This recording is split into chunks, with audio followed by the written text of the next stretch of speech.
we're doing talking black and white episode of Star Trek. It's noir. There's raincoats. There's Klingons. There's mystery. There's intrigue. This is gonna be great.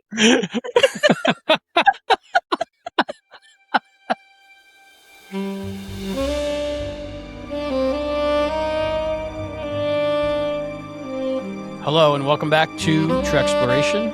I'm Mark Saunders. I'm Christopher Griffin. I'm John Henson. And I'm Nicole Hunter. And this is Treksploration. We are talking about Stranger World, Season 4, Episode 4. Ooh, 404. Luckily we found it. A case for Chiaroscuro. What is Chiaroscuro? Chiaroscuro. What is Chiaroscuro? We'll let our resident artist, John, answer that. John is a professional artist. Well, John has Well, a he degree worked in an art gallery. And he sells art for a living. I like it. Well, then actually, I've always heard it Chiaroscuro, but it is a piece of art that has strong contrasts of even in color, so not necessarily black and white like this particular venture, but strong shadow and dramatic lighting is basically what it is. Yeah, like noir is, I guess, right? Yeah. Correct. And I think also there was a double meaning here because light and dark is usually when Chiaroscuro, it's the opposition of light and dark. So literary. So thematically, it's kind of like a clever thematic. Anyway, so Albie, what are we talking about today here on Star Trek? We are talking about Stranger World Season 4, Episode 4, A Case of Chiaroscuro. And this came out, it takes place in 2122.4 star date. Original air date, August 13th, 2026. That's today! And it's written by Skylar Wijeda and Dana Horgan. Nobody uses stage names anymore, do they? Directed by Mira Menon. That sounds French. Mira Menon. Yeah, Menon like one of my favorite members of Cat's Eye. Menon. There we go. So, yeah, I think it's Skylar Ojeda. That sounds like it could be. And Dana Horgan were the writers. Yeah, we'll go with that. Nique, welcome back. Thanks. So glad to have you. You were on our best and worst. Well, you're on our best of Voyager. You're going to be on our worst of Voyager. You're going to join us for that, right? Yes. I look you think forward we'll be to able it. to find? You think we're going to be able to find some bad episodes of Star Trek Voyager? There's only one bad episode of Voyager. Okay, maybe two. I was going to say spoiler, no, but you kind of spoiled it. We could find the top 8 maybe, or the bottom 8, right? Something like that. So, John, are you feeling intimidated by the cosplay that's going on here today? It's like 2 and 2. At least you and I are standing in solidarity. It's kind of a Chiaroscuro of fandom. I don't feel intimidated, but that may just be because I don't care. I probably should, I guess, is because I felt like I fulfilled the obligation of the assignment. The assignment was to wear something in black and white. He's like, this episode going to be in black and white. Oh, was that the assignment? Oh, I didn't realize. It was lost in translation. Well, I'm the only one that's you know what? I'm not playing by the rules. Well, no, but here's the thing. I was like, wear something in black and white because this one's going to be in black and white. And I'm going to be like, if it's going to be in black and white, it doesn't matter if I wear something black and white because it's going to be in black and white. It's not like everybody in the 30s dressed in black and white. I think I said this one's going to be in black and white, so dress appropriately. I knew what I meant. Oh, so you meant like the show? He meant like noirish. Oh, yeah, no, I didn't get that at all. No. I should have gotten my zoot suit from the cleaners. I'm sorry. I'll remember that next time. Just put on your London Fog, your shiny London Fog. Actually, jacket. I do have like a raincoat, but it would be too hot to wear that. Right. Agreed. I'm sweating to death here in the space station with all this radiation leaking. I could have done like a dress shirt and a tie, like a skinny tie, sock around my neck. All right. So we're talking about a noir episode of Star Trek. And Chris, before we get really into it, did you want to do one of your infamous episode recaps? I can, and I hope that brings a little bit more energy to this recording, Mr. Birch. I tried to start it off noirish, you know? Yeah, I know. Noirish doesn't mean like dull. A shuttlecraft zooms away from the Enterprise, and Una's first officer's log informs us that she, M'Benga, and Uhura are venturing into Klingon space to recover a malfunctioning Federation probe, which is important because, hey, wait a minute. Why is everything in black and white? Is my TV busted? What gives? Oh, wait, the characters call it out right away, too. They and we are seeing in black and white for science reasons in this section of space. They retrieve the probe successfully and get it headed back towards the Federation, and it looks like Una's first mission was a real softball until the proximity sensors go off. There's a cloaked Klingon D7 like right in front of them. It hasn't seen them yet, so they decide to lay low in the atmosphere of nearby Klingon-occupied planet Matar 12 until the coast is clear and they can get back to the Enterprise without sparking a war. But that plan goes south as the shuttle trips a planetary defense system. New plan. Land somewhere where they can avoid further attention. They can't just hang out on the shuttle and wait to be discovered, so they synthesize civilian clothes and decide to go native. They hit the mean streets of Matar, decked out in noir cosplay, and oh, that's why this episode is in black and white. Now that we've established the genre of this week, let's get to it. Una immediately gets mistaken for someone named Nivette by a guy named Roman, one of the local Klingon collaborators. Roman leads her to a swanky 1930s nightclub where he's holding a prisoner who's a member of an underground resistance movement, saying, "We need the name of our accomplice to give to the occupying Klingon commander." Una is like, "Leave her alone with me, I'll get her to talk." Uhura and M'Benga take a seat at the bar while Una proceeds to interrogate the prisoner. And Uhura is like, "Is she out of her mind? We're gonna get caught." But Joseph is reveling in the intrigue and then gives a hand-wavy explanation why Una is the spitting image of this Nivette person. Turns out Idic is just Vulcan propaganda. Those diverse combinations aren't so infinite. To quote M'Benga, "In a universe as vast as ours, the real mystery is that we don't stumble onto our doppelgangers more often, and that we have found Una's is a momentary stroke of luck." I mean, sure, Joe, whatever. Fancy way to say the first Joe. Back on the Enterprise, Spock and La'an are examining the retrieved probe. La'an is like, "We need to make sure this thing hasn't been compromised by the Klingons." And Spock is like, "Slow your roll. It's been in Klingon space for what, like 5 minutes? Paranoid much?" And La'an is like, "Not paranoid enough, Spocko. Look, a loose data chip. And data is missing. I'm telling the captain how much you suck." Pike is like, "You think we have a Klingon spy aboard?" La'an is like, "Someone messed with the probe while we were retrieving it." Pike is like, "Yeah, sure, investigate. I'll probably leave whatever you find out of the final report anyway." Speaking of investigations, Una is grilling the prisoner who says, "I passed your test." Enter occupying Klingon Commander Kor, a direct descendant of Kalis, whom Joseph recommends at first sight, probably because Kor is top on his list of Klingons to murder in his secret Black Ops dossier. Back at the interrogation table, the prisoner says, "That Klingon rat will never take me alive, see?" She gives Una the cryptic message of 34.6 megahertz before biting down on a cyanide tablet. Turns out that Nivette is the leader of the underground, rebelling against the Klingon occupation. The real Nivette, who was recently killed, was cozying up to Kor in a keep your enemies closer kind of way while running the resistance under his nose. They learn the Klingons are planning a full military takeover of the planet in 24 hours. Una and Joseph discover that the Resistance is planning an electromagnetic pulse attack to disable Klingon security. That's what the 34.6 megahertz was about. Una takes up Nivette's cause and gets the pulse emitter to allow the rebels to carry out their attack. The Klingon security goes dark. Una has turned certain death into a fighting chance to live, and she and Joseph have some kind of character building heart-to-heart on the shuttle back to the Enterprise, where he essentially admits that while on his first away mission, he murdered a bunch of local separatists who were keeping him from treating his patients. I mean, really? Oh, yeah, and it turns out... Murder. Yeah, It turns out that La'an was right about someone tampering with the probe. New besties Erica and Scotty used it to tech the tech so they could keep track of the Klingon D7. But there seems to be another weird signal attached to that signal, and La'an is positive that it's an encrypted message. Spock tells her there's no evidence evidence to support that. She confides her frustration in Christine, and Christine says, actually, that was me.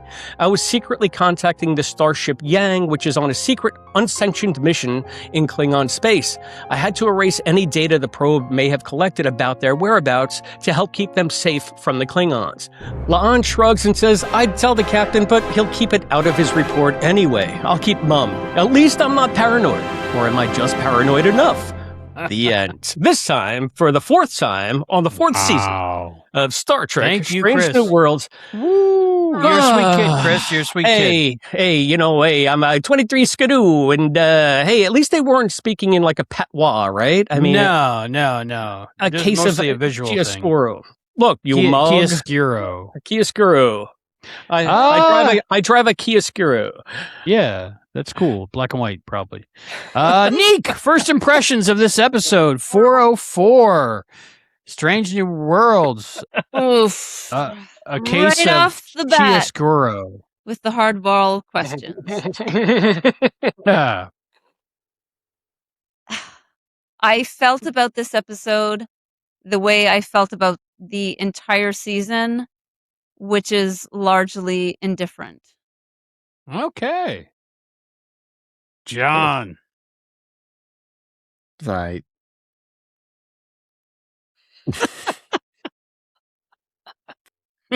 Like, it's black and white, and we're dressed like the 30s, and like, and it's Casablanca, and like I'm like, sure, okay. I don't feel like you had to do all that to just do the episode you wanted to do, but also cool. it was okay. It was an okay episode. All right. How about you, Albie? What'd you think? Okay, before we grill you, Chris, first time I watched this, I kind of thought it would seem like a parody of a noir film, and I didn't quite get into it. I was like, they missed the mark and the feeling and stuff, but maybe that's where I was at the time, because when I rewatched this episode tonight, I got into it. I dug it. Like, I think I was over the shock of it. I had always wanted a black and white noir looking episode, and I'm glad that they did it. A little sad that they copped out at the end for those last 10 seconds, and the opening wasn't in black and white. But overall, I enjoyed the episode. Chris, spill your guts here, kid. That's my first impression of this episode. We're all old men, fell asleep watching it. Obviously, No, I mean, But- you know how the horror episode grabbed me right away, and Right. it kept me going throughout. Even though you knew a lot of the scares, you knew a lot of the tropes. Like, there was an atmosphere to that episode that really hooked me, and this is the complete opposite of that. I really like noir films. Like, Yeah, me you want to watch Double Indemnity? I'll watch it all day. I mean, love it. You amazing. recommended it. I can't get Right. enough of it.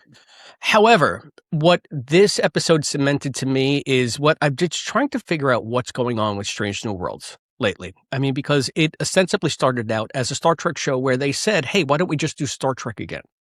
And the Yeah, first two that was seasons were primarily them doing Star Trek again. They were telling Star Trek kind of stories or whatever. But in the third season, they veered into what is essentially AU fanfic set in the Star Trek universe. So it's like they don't really care about telling Star Trek stories per se. They care about telling a type of story that they shoehorn the Star Trek characters into. So that's why you're getting a different genre every week. They're not really concerned about the continuity of the universe. They're concerned about experimenting with what if scenarios and putting these characters into those scenarios. And I guess if you like that, it explains all the tonal shifts I was complaining about, all throughout last season, and this season it's happening again. So we essentially had like Doctor Who fanfic for episode 1. We had, horror fanfic for episode 2. Episode 3 was 90s or 2000s romp movie fanfic. And now this is noir fanfic. And it's just like, I could forgive it more if it was more interesting. But it seems to me they're 2 for 4 this season. And this one fell flat for me. Okay. You like the first two, but not the last two? Yes. Okay. So, How many Albie, times did you watch am I it? going to shill? Am I going to shill, or are we just going to go? Do you want me to shill? We can show later. Okay. Okay. So, how many times did you watch it? Well, I watched it one time just to watch it. I always watch it first, and then I try to watch it at least 2 more times so I can pay attention again, and then I'll sit with it a third time to get my notes together for the recap. But this time, I just didn't really have the gumption to. I knew everything I needed to know, and when I watched it again, I didn't find anything new. So the 2 times was enough, as far as I'm concerned. How many times did you watch it? Maybe Just the 3. 2? Just 3. Okay. Yeah, I think so. But when I watch it tonight, I watch it with headphones on the big screen. Okay. And maybe it was the music, because I think the first couple times I watched it, I didn't hear the music too much, the background music, the score. But the score got me into it. I think it was pretty good, like that jazzy stuff. That's an interesting question. How many times do you guys usually, if you're going to pod about something, how many times do you watch the episode? I try to watch it at least twice, but obviously I'll watch it at least once. I would say between 1 and 2 is my usual. 3 is probably like a lot for me. Like if we get a screener or something, like at the most I'll watch the screener maybe twice, and then I'll watch it once when it actually airs. If we're recording like that. It's good to watch when it actually airs. Yeah, so maybe 3, but usually once, sometimes twice. Twice if I can, but often just once. Okay. And Nique, are you a completist? So do you go as thorough as you can, or is once enough? If it's if I'm going to recap the episode, so if it's Star Trek, then I'll watch it once just to watch it, and then the second time I watch it with like a fine-tooth comb, pausing every 2 seconds to get screenshots, but rewinding to make sure I fully understood, looking at the subtitles, doing research on, was this an Easter egg, this, that. So I not only do I rewatch it a second time, but I examine it the second time around. And typically when I go through that process, I develop an opinion. So, I'll always have my first opinion, my first reaction when I watch it just straight. But then when I go over it for the recap is when I see the nuance, is when I see what they were doing, or at least I see it in more completion. I see the criticisms more strongly, but I also see the good stuff more strongly. Whereas, so this particular episode, because I was a last minute invite to this pod, I didn't get the screener until like 2 seconds ago, so I only watched it once. We planned to have you on the whole time. I don't know what happened. I'm gonna blame our production design. But all that to say, I haven't had the chance to do any research or examine the episode. So I've only seen it once, and I was not watching it in the context I normally watch it in. I wasn't, typically I'm alone, and it's in the morning, and it's, it's still dark. Whereas this time I was like straining to see the screen. I had my earbuds in. It just wasn't an optimal experience. And so I was like, oh, maybe that's why I didn't like this episode. Or not that I disliked it, but just that it didn't impact me. But now what I'm hearing from you guys is you weren't particularly impacted by it either. I watched this episode, I guess you could say once and a half. I tried to watch it a couple of days ago, and it's basically the same situation both times. I have it on my phone. Well, I don't have it on my phone, but I have access to it on my phone, and I cast it to my TV. That's how I watched it. That's how I usually watch them. And the first time I tried to watch it, I did fall asleep on it. Not necessarily because the episode was super boring, but it was just, it was just like I was sleeping. Because you're chronically underslept. Yes.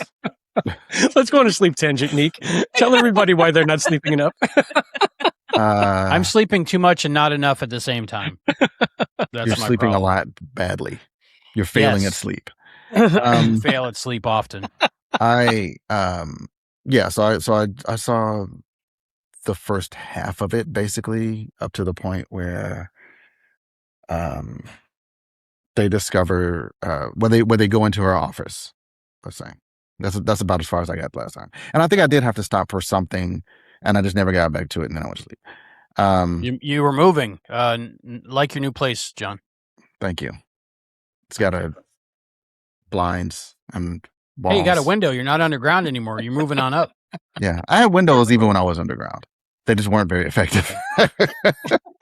They failed at Speaking of windowing. underground, there was a lot of stuff going on underground in this episode. Yeah, so I watched it all the way through once today.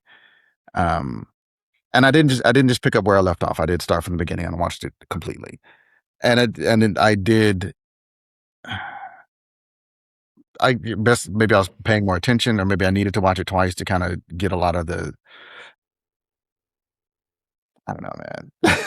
I don't know. Like I think maybe because it was such a okay, this is what they're doing. Mm-hmm. Can you hear that crinkling? My cat has attacked a bag. Yes. It's fine. I'll fix it in post. Okay. It's my fault for not throwing away the Sun Chips bag when I had the chance. Sun chips. What flavor? You a mug? Cheddar. Oh, that's good. That's good.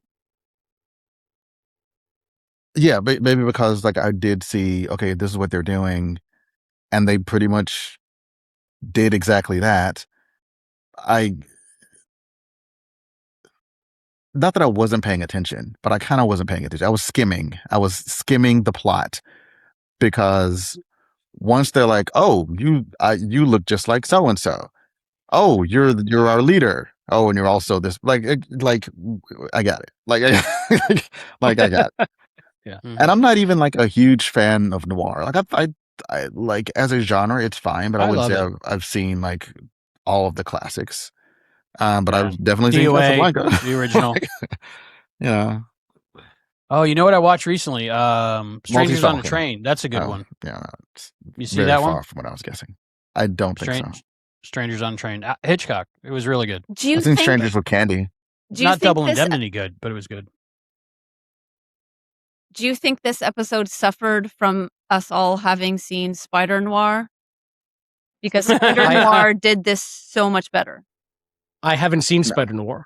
I think it. I mean, I thought of it obviously because it was in black and white. I don't think it suffered because of Spider Noir. I feel like that's giving it a pass. Like it could have done the same thing, and like a lot of the mistakes I feel, and again, it's not like it was a bad episode. I don't think it was bad. I thought it was okay. Yeah. But I think a lot of things that could have been done better were kind of self-inflicted. Like they still shot it like it wasn't in black and white, which means there were not so much camera flares, but kind of like glares. And they did like, there were parts where like the light was kind of faded, which doesn't work as well. They had like things in the foreground and the background, and the things in the foreground were kind of blurry sometimes. And it's a perfectly fine way to frame a shot. But if everything is in black and white, you need that crispness. You need that distinction between the foreground and the background and the far background. Like all these little things that shooting in color kind of takes for granted. I don't know if the production team or whatever went back with that kind of mindset to, if we're doing this, we should make these adjustments. And I think it suffered from that. To a degree. I agree. Because one of my chief criticisms of New Trek is that it's so completely over-designed. And in this case, I think that's warranted, because if you want to go for like a 30s deco stylistic approach, it reminded me of like a Sky Captain and World of Tomorrow type vibe, where it's sort of like this retro future deco pastiche, which is pretty cool. You got the blimps, and you got the D7, and you got all of the great architecture and the plants. And I mean, it's very Gatsby-esque, but I feel like if you're going to be Gatsby-esque, that's more of like an in color kind of approach, because you have all the rich browns and golds and greens, and and in that club, it really could have popped and still been very noirish, stylish noir. But because it's so busy, it's so New Trek busy, that just turning it into black and white turns everything into sort of a mess. And for the exact reasons you said, John, and I wasn't able to articulate that because I love like deco stuff. I love like a 30s aesthetic. I love like going into places where it feels like you step back a century. And this should have been right in my wheelhouse because of that, because I like noir. I love that aesthetic. I love when they do a pastiche with that aesthetic most times, but this one just completely failed to click for me on any of those levels. And it's actually odd to me that it didn't. And it's kind of a very clever way to approach a character study of Una by putting it like a case of Chiaroscuro. It's just like, is she going to be, the dark side or the light side? And I think one of the biggest problems about focusing it back on her is the last time we saw, like, I think a real in-depth character study of her was that trial with her being Valerian and, the genetic engineering and all that stuff. And they kind of alluded to that in this episode and in the previously on. But I feel like that's when the show was really interested in doing Star Trek stories and following these characters on a thread. And now they go so all over the place all the time, and then they just decide to harken back to this one thing that happened 2 seasons ago when I've completely lost any kind of sense of narrative through line, where it just doesn't resonate with me that now we're exploring this darker side of her coexistence with the Federation and the way that she's advancing in the Federation, but she still somehow feels like she's an outsider. And the fact that they put her and Joseph to do that, because we got to get into freaking Mbinga. I mean, what are they doing with this character? It's insane. I thought he was good in the episode. Yeah. I want to go back a little bit of what you said, rewind it a little bit. You said something about like you wanted to like it and you're into this, but it kind of you're disappointed that you didn't. And I feel the same way and I think it might have something to do with I binged the first 6 episodes. So it was a great night. And dinosaurs, time travel. And what was number 2? Oh, Ghost Story. Yeah. Number 3 was The Hangover, or Dude, Where's My Shuttle? So, like, they're genre hopping, and, like, Rennie and I are trying to guess the next genre that's going to happen. And when it was black and white and noir, I was like, yes, finally, this is going to be awesome. And then it just, it didn't click for me. And I was, like, so sad that it didn't click for me. Just a quick note about the black and white of it. Love black and white. I don't feel like they necessarily had to explain it. I think they could have just done it. Yeah, especially Strange New Worlds, right? Yeah, and that would have been okay. Like, I don't mind that they explained it. That's fine. And especially since it kind of affected the characters to a degree. I mean, like, barely, but, like, fine. That's fine. But it was weird. The way they chose to do it was weird because Una had just done her captain's log or her commander's log, and she explained the situation. And then, a minute later, Uhura's trying to pilot something. I'm sorry, it's weird looking at the things in black and white. And then Mbenga explains, yes, well, things are in black and white because blah, blah, blah, blah, blah, blah, blah. I was like, why wouldn't she just do that during that was what you do in the captain's log. You catch us up to date. We're on this planet where you see things in black and white because blah, blah, blah, blah, blah. And it's having a weird effect on everybody. Like, it's weird for him to say it at that point. Like, it just now occurred to them. Like, they haven't had this conversation already. Of course they have. Like, why is he saying it there? They would all be up to speed before they even got in the shuttlecraft. Yeah. So I'm gonna jump ahead in the show. I'm gonna say that bumped me. I felt like that was like, there's like right off the bat. I'm like, why would he say that? That she just did and if they didn't do a captain's log, then that's fine. I know I'm saying captain's log, but you know what I mean? Like, it's weird. It was weird. And I think it was sadly forecasting, maybe, again, not bad, but just kind of like, well, that's an odd choice. I feel like you again, self-inflicted. Why would you do it that way when that other way was sitting right there? I feel like there's a lot of that in this episode. Do you think the word that you might be looking for could be contrived? Like a lot of contrivances in this episode definitely to give them an excuse to do the type of genre that they want. Absolutely. but that's but that's what I'm saying. Like, I don't mind that I want to do it. They want to do noir and they want to do it in black and white. And everybody also just happens to dress like it's I'm like, it's fine. Like, that's what I'm saying. Like, I feel like yes, contrived, but that's not necessarily a strike against it for me. It can be contrived, but still done well, still done in an interesting way, in an innovative way. I mean, and half the episodes of TOS are like the definition of them is contrived. Yeah. Well, and this TNG. reminded me of a lot of TNG. This reminded me of Nazi Planet a little bit. Well, and is that what you meant when you said contrived, Nique? The fact that they're on. Well, yeah, just that, like, all the tropes, the concept of it, yeah, is contrived. It's taking a long walk to get us where they want to go, which is let's do this genre. But I agree with John that I don't think we can use that as a knock against the episode because that's classic Trek. Yeah, they landed on this planet where this weird thing is a situation, and then have to deal with that. Can I be Cadet Rick Tatro, Cadet Admiral Rick Tatro for a second? In what way? Tatro.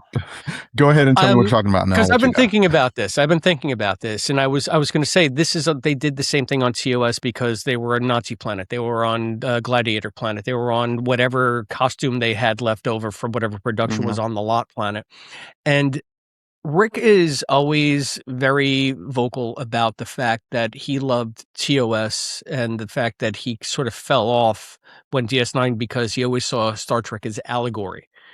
And I feel like, however contrived the episodes of Star Trek were due to budget constraints and the costumes and how they explained parallel, it was always in service of telling a morality tale, an allegorical tale.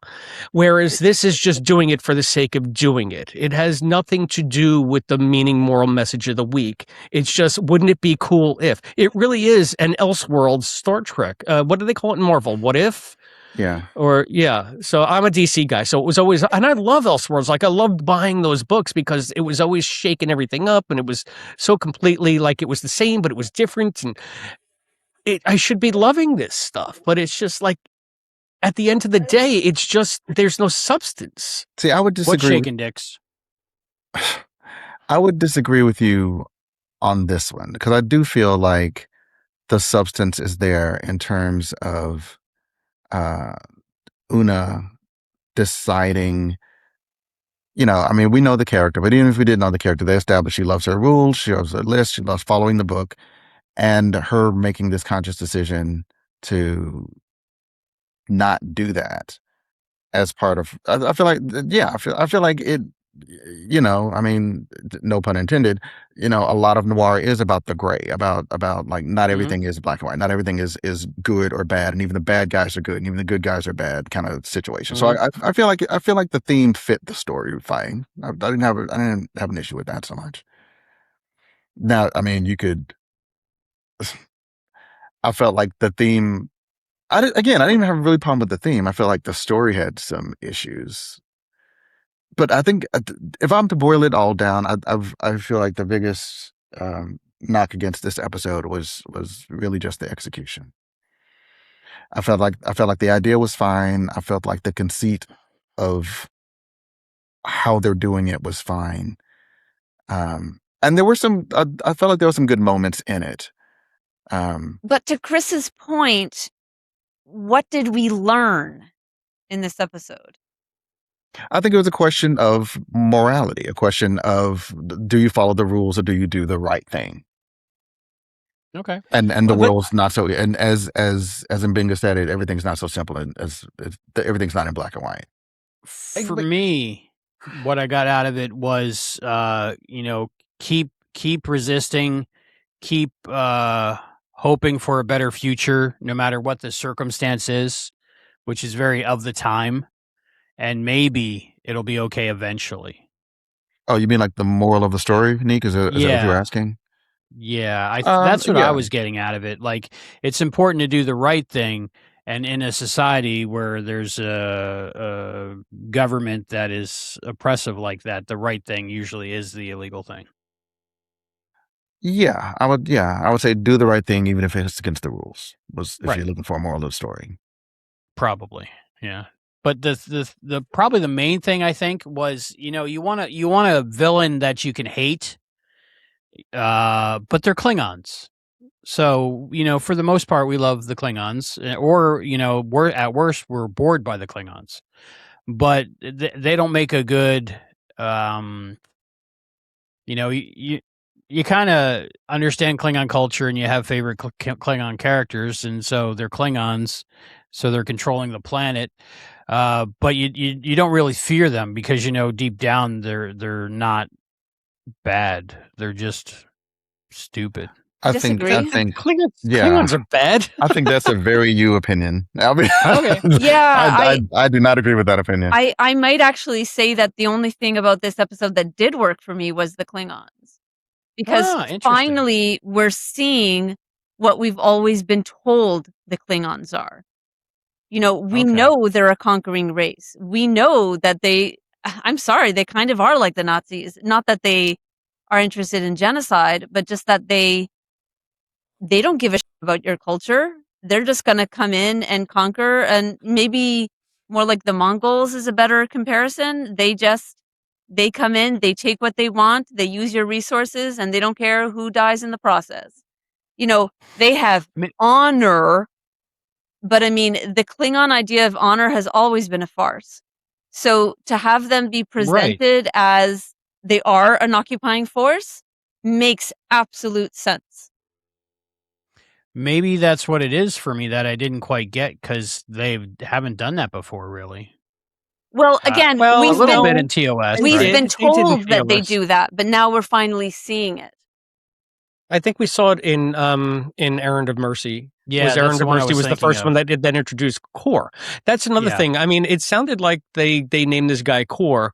That was the original Klingon in TOS. I think, was it John Calicos that played him? Yeah, Warp Core was his full name. Yeah, right.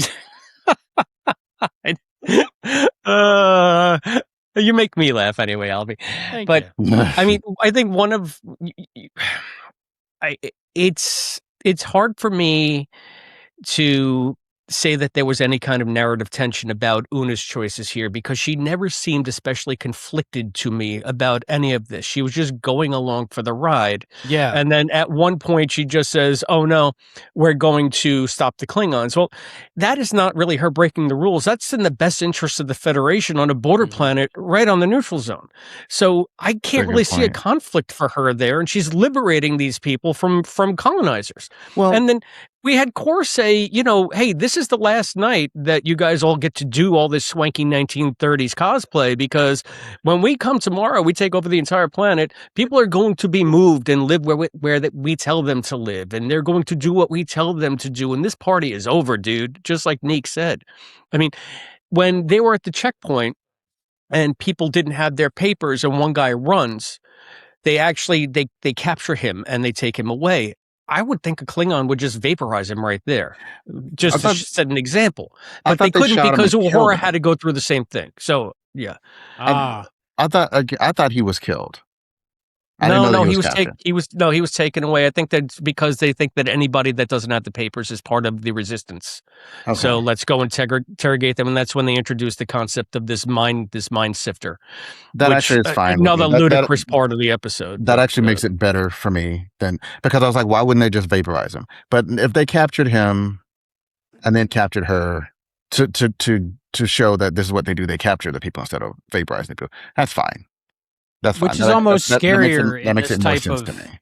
In this type of story, because that's more of like you're being abducted off the streets, and it's more unsettling than just being killed, I think. But I like what you said there, Chris. Thank you for articulating what I couldn't, which is that, John, you said, oh, the moral is, learn to do the right thing. But I didn't feel that at any point when watching this episode. Like you said, Chris, there was no conflict in Una. Like, none of them really had any conflict. The only,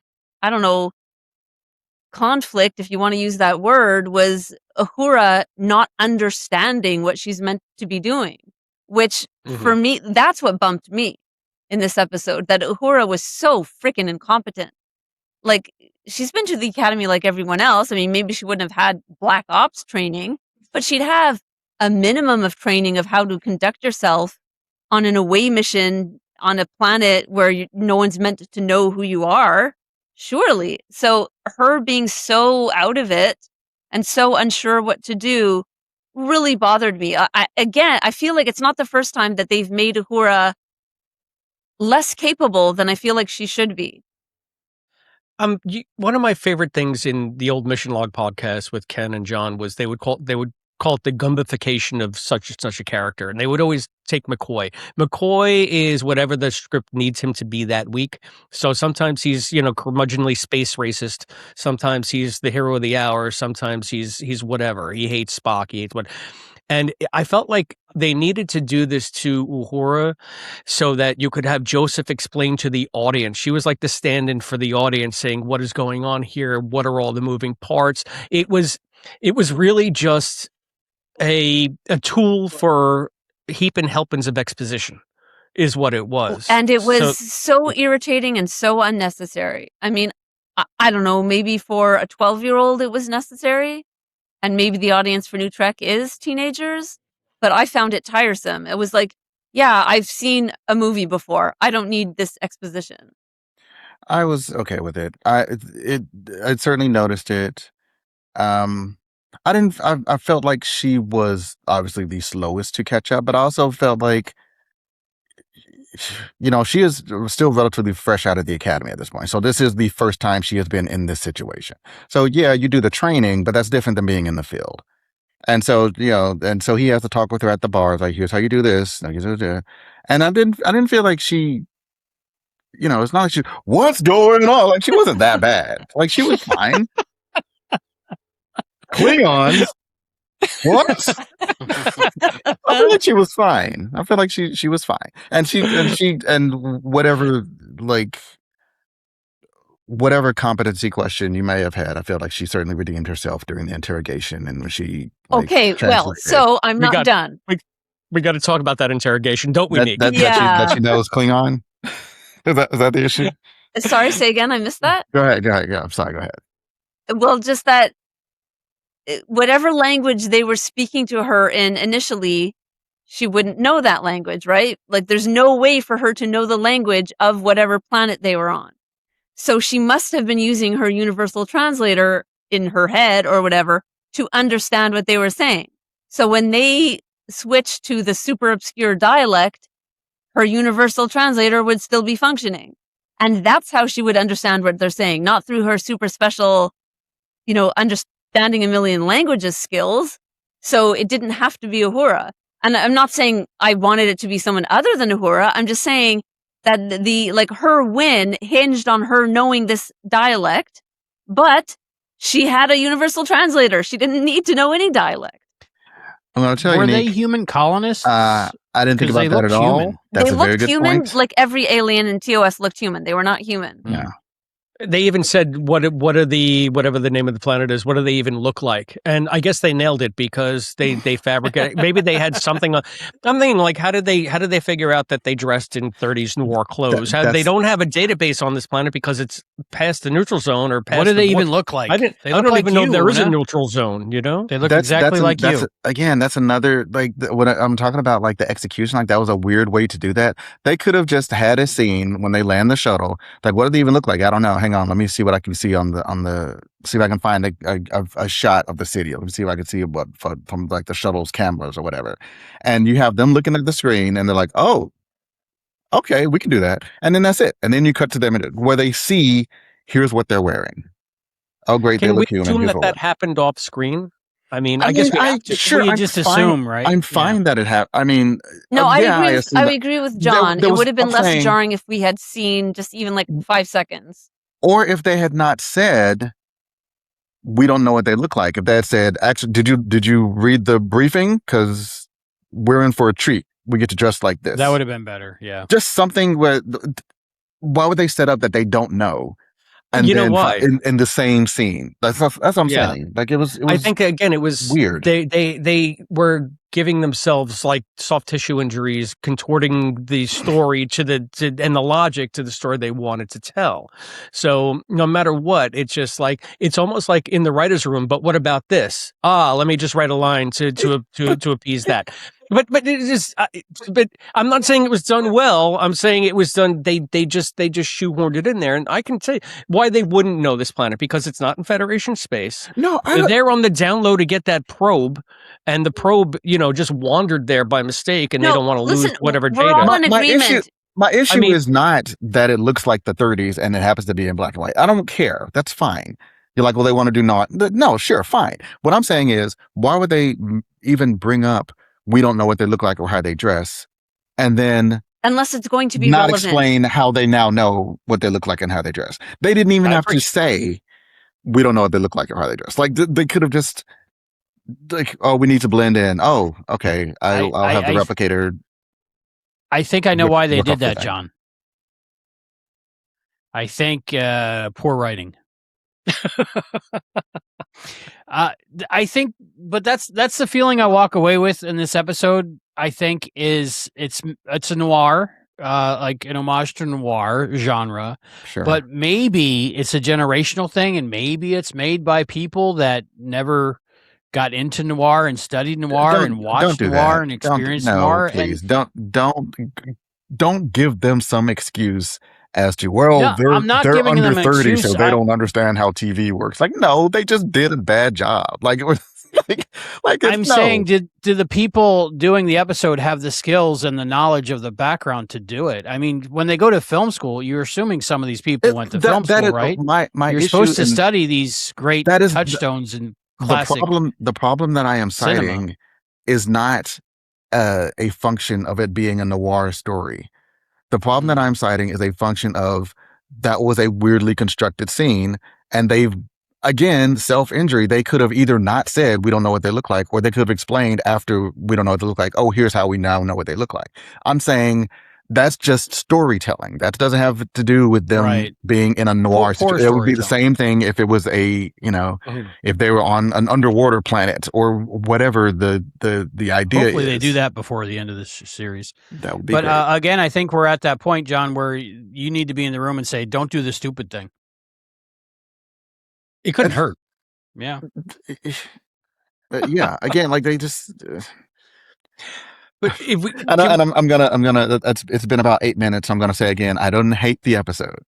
No, I don't hate it. But I feel like I wanted to love it more than I did. I'm gonna be complaining a lot about this episode. So yeah. Speaking about the lack of stakes that I felt with Una, I mean, that was pervasive throughout the episode. They made this whole thing about Uhura going to this interrogation with this mind-sifting device. And in my mind, of course, as a Trek fan, I'm thinking of the Agonizer in the Mirror Universe or something like that. But she's just sitting in a chair. Or, could it even been like the Tantalus device? Or not, though. That's the one that makes them disappear. What was the mind chair in Dagger of the Mind? What was that one I think you're right. Oh, that one. Yeah, I think you're right. Yeah. Tantalus, right? No? No, I think the Tantalus device was the one that the captain's woman would press the button, disappear somebody. Oh, yes. Yeah. But anyway, regardless, think of any kind of interrogation device that you've seen on Star Trek, and this is just a series of bright lights, and she just raises up. But there's no screaming. There's no apparent intrusive thoughts or intrusive thing sifting her thoughts. They're saying how effective and how dangerous this thing is. They sit her in a chair, and the first thing that they should say is, wait a minute, you're a human. Like, that should be like thought, like number one. She's giving them freaking a pseudonym. She's giving them like a fake name. She's giving them like, oh, I come from the outskirts, but I want to see green trees, even though she'd never seen green before. And oh, here's a save. They have this thing that's supposedly going through her, her mind, and nothing comes of it. All it is to set up so that she can hear that they're going to have their full-scale invasion in 24 hours. I did not. And they're like, oh, no, you're good. Here's your ID. Go on. Go, you rapscallion. Don't forget it next time. We might shoot you in the back. Okay. My interpretation of that situation with the interrogation. Sorry. It was not that it was reading her mind per se. It was a torture / lie detector device. That's what I saw. When she told something that it read as false, it was like when just like, nope, she's lying. Then like the Klingon DJ of the time, then he cranked up the voltage and then he shot her. That was my interpretation of it. It didn't read her mind per se. It just like, it knew if she was lying or not. It was straight up just a lie detector test. Because she gave the face. But it didn't do. But she seemed slightly uncomfortable. Agreed. That I will grant you. Like it wasn't unclear. It was very mild torture. Yeah. I mean, if there is such a thing, but I feel like it's another problem with the episode is the portrayal of the Klingons in this. I mean, this guy Kor is like a pussycat. He's supposed to be like he's very steel. Thulsa Doom coded. Yeah, I put that in my notes. He's absolutely like, given Thulsa Doom. It's kind of like the Velvet Fist kind of deal, but we didn't see enough of the fist. And these are Klingons; they should be rough, they should be callous. And this guy is just like he's like the hit of the club. Just so many of the choices in this baffled me. And I guess maybe we're used to seeing Klingons in a much more bellicose way, in a much more two-dimensional way. And he tried to imbue some nuance with this guy, but at the end of the day, it's just a choice that I found not compelling in the least. I was fine with his portrayal. I do agree with you that the torture was not, or the interrogation was not, it didn't seem super duper painful. But maybe she was just very tough. Fine. And the her translating the Klingon thing didn't, to your point, Nique, it didn't bump me at the time, but you are correct. Like the thing that stood out to me was like, okay, well in Star Trek, and again, I hate canon, so this is like, I thought it and then I immediately stopped myself. But like, well, in Star Trek, whatever it was, I had to look up Klingon. She didn't know Klingon. I'm like, okay, well, here she does. Now she knows it. Like, I'm fine with that. Bluey. Yeah. I'm fine. Whatever. Actually, Albie, that explains a lot. It does. It really does fix a lot. She loses all her memories, John. I don't know if you saw that episode of the original series. I did. Mm-hmm. Yeah. So there's a reset point in there where she could do anything, and then it could be different than what we later see. That works. Sure. Yeah. Everybody needs one of those. I think we should take a break. Sorrows, bub. Yeah. I wanted to love it. Let's take a break. And we'll come right back and we'll talk more about this. If you're sticking in for this conversation, oh my goodness. Thank you. We'll be right back. And we're back. Welcome back to Treksploration. I'm Albie. I'm Chris. This is the kind of energy we need to start the show, not some fake noir stuff. This is us. Now I feel like we're doing talking black and white episode of Star Trek. It's noir. There's raincoats. There's Klingons. There's mystery. There's intrigue. This is gonna be great. I like it. So now we should have just put that up top. But thank you for sticking with us this long. You got. We did. Fun. Yeah, I think I will. See, I'm thinking fourth dimensionally. Speaking of honesty, I'm disappointed about this episode, and I'm sad because I wanted to like it. Well, usually, so what do I do? How do I like it? Honesty is such a lonely word, but in this case, that's so untrue because we're being honest too. None of us really were crazy about this episode. So, how do we move forward? Let's. I'm trying to think like. Had we had this episode closer to not La'an, geez, we still have to talk about her too. Una's backstory. I completely forget like her whole thing where she was on Valyria and then the Federation came and she made it like her parents were in line with the Federation as like collaborators, almost like paralleling the story with the guy Roman, who she double crosses to get the EMP attack out to the Klingons. And I'm thinking this might have been really freaking compelling if this wasn't from episode 3, season 1, that we haven't seen in 6 years.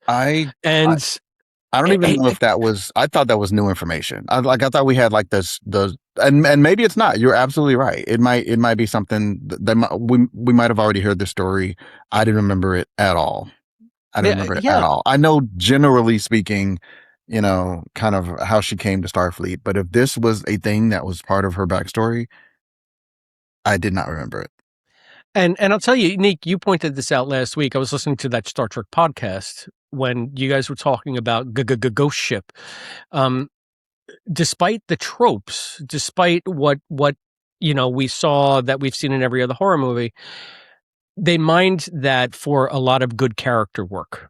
And Allison pointed that out to me last week too, when we were talking about the Dude Where's My Shuttle episode. I said I felt like the Dude Where's My Shuttle might have more interesting character beats for rewatchability. And Allison's like, you didn't think there was a lot of good character stuff in the Ghost episode? And I was like, you know what? She's right. It was all character stuff.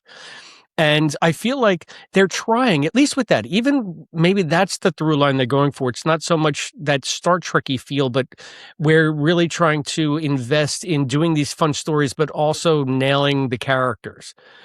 I just wish that it was a little bit more consistent, and so that you could feel and sort of really embrace what they're trying to do, instead of just saying, okay, how does that fit in and where did I get that from? And is that just I used to remember everything like a steel trap.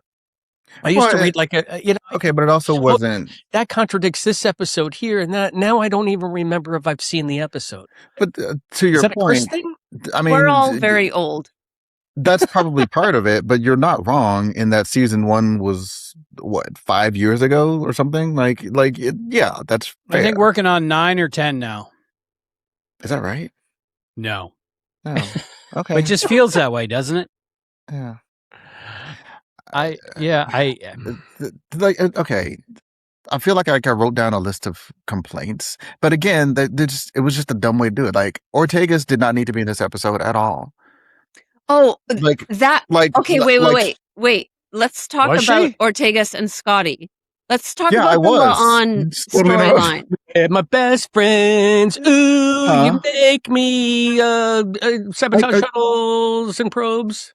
Yeah, I get they're friends now, and that's like, hey, is it like, okay? No, that's not what I'm talking about. I don't understand. La'an, okay, I don't know what's happening now. I don't know what that's meant to symbolize. Oh, Scotty losing a finger? Yeah, he lost his thumb. I have a removable thumb. Oh, I love this. We got magic tricks. We got French. We got... I don't understand any of it. Yeah, I know. I'm just like, let's see. This is going to be next week's episode where it's just all absurdism. And we're just a sneak peek. Who here has watched the puppet episode? No, stop. Please. No? No. Oh. Nobody. Let's carry on with this episode. Yeah, so you wanted to talk about Erica and La'an? Nique, where do you want to go with that? The part where La'an is investigating the probe or whatever, and then she tracks down like, oh, here's a weird thing, and it turns out it was Scotty and Ortegas who did something, right? Mm-hmm. Why did La'an not already know that? Why is anyone on this ship doing an engineering thing that other people don't know about? And here's the other thing. La'an goes to Pike and says, I have suspicions. And he's like, well, let me know what you find out. He doesn't say a word. And when she asks Scotty and Erica about it, she said, well, that's actually kind of brilliant. And yeah, the captain thought so. Why would he not tell his chief of security? Oh, by the way, she's the chief of security. There's no reason. There is no reason. What is going on? John, are you saying there's no reason for them to tell La'an, or there's no reason that... There is no reason that Captain Pike shouldn't have told her. There's no reason that she shouldn't have been a part of this decision to send secret signals to and from the ship. There's no reason for her to have to track down this information. Just like there's no reason for Ortegas to be a part of that scene, which was my original point. She got all her answers from Scotty. I mean, I guess maybe contractually she had to be in a scene, but there was no, like, her being in that scene, aside from just their friends now. They're friends now. Cool. I also had the sandwich. I don't care. Sorry, John, we lost you, so we don't know what you just said. That can't be true. Really? this is like my height of rant. This is the rantiest. I mean, you were just about to embark upon it, and then you Cyloned. I'm sure it'll be fine in post. Yeah, John. Wow. Oh my God, I hated that scene before. I hate it even more now. Don't patronize That changes how I look about this episode. So I think you actually helped me out there, John. You know what? I hope when you edit this together, you eat so much crow. You guys. That was brilliant. It was good. It was great. I could tell. I just didn't know what you said. Albie only eats crow when he's chasing it down with a shot of kombucha. Kombucha. I don't recommend it. Who puts this out and says that's a good thing? Oh Is my there goodness. taste testers? I don't get it. Okay, but the reason that I'm going off on that scene, am I clear? Yeah, now Yes. you're clear. The reason that I'm going off on that scene is because it exemplifies what I'm talking about, like throughout this episode. That scene would have worked just fine. In fact, I would say better without Ortega's. But they decided to make her a part of that, I guess, like as a comic relief to the scene that didn't really need a comic relief, especially since you've already got Scotty kind of doing that. But at But- least but- it was continuity from the previous episode. Continuity on a plot that had nothing to do with what was happening. We didn't need to see them side by side to recognize that they are friends. Like it was dumb. Why can't we be friends? It was. I felt like it was, I tell you yes, what. I mean, understand, Nick, that they made friends and now they're still friends. Like I would, because so like what I think what's I got to do think with the there's, price of tea in China? there's nothing funnier than a Scotsman loving Cuban sandwiches. I think that's what it was all about. Infinite They're diversity good, right? in infinite combinations and mustard. Do you get them at 7-Eleven like I do, and they grill them and they make them really flat?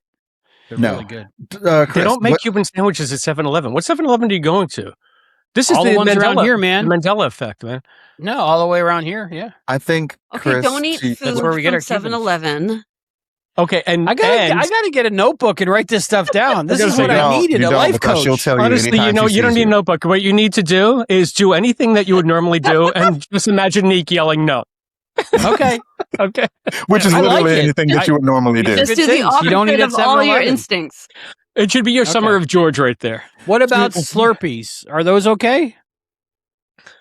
And I would love to think that you were joking, but I know that you're not. All right, so Chris, you were like, it's dumb that they have doppelgangers. I was okay because infinite diversity, infinite combination does also mean you have a lot of doppelgangers. Infinite is No. infinite. I just feel like it's just It was like a dumb hand wavy it's a explanation. contrivance, and they felt a need to hand wave. Like, why is she this resistance leader spitting image? It's just dumb. It's just Yeah. like, because you wanted to tell a story and put her in the middle of it so that you could do the light and the dark and the supposed conflict and like harken back to her past and when she felt complicit in doing some of the same things that this guy Roman was doing, and this is what galvanizes her. And it's just like, if you want to tell an Una story, don't make her like a proxy for somebody else's story. Make it an Una story, not Una learning a lesson through following through on whoever this Nivette person was. This Nivette person could have been setting up the resistance so that they could be slaughtered. You don't know. You don't know. She might have been with Core all the way, rounding them up so that at the 0 hour she could say, these are all the collaborators. These are all the ones that needed to be rounded up and killed. You don't know that. So it's just like, Sure. why make, again, if you're going to tell a story about the character, give it stakes of the character. This is why I hated Ready Player One.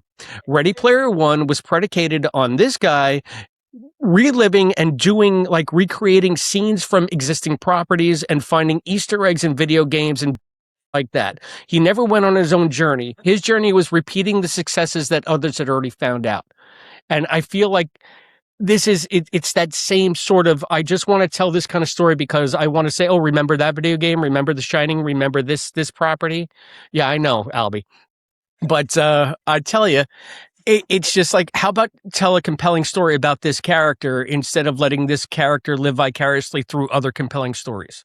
That's only a prologue for Ready Player 2. Ready Player 2 has nothing to do with any of that. I'll never know. Well, I agree with you, Chris. So I have less of a problem with the doppelganger thing than with the fact that Una didn't learn anything, that there was no character development, because I feel like she ended this episode the same place she began. Like, her ethics didn't change. She decided to do the right thing on a planet. Okay, but she didn't change who she is. None of them did. I think she changed to the degree that there was change. My take was she's all about, and we're supposed to know this about her character. She's all about following the rules. She's very by the book, blah, blah, blah, blah.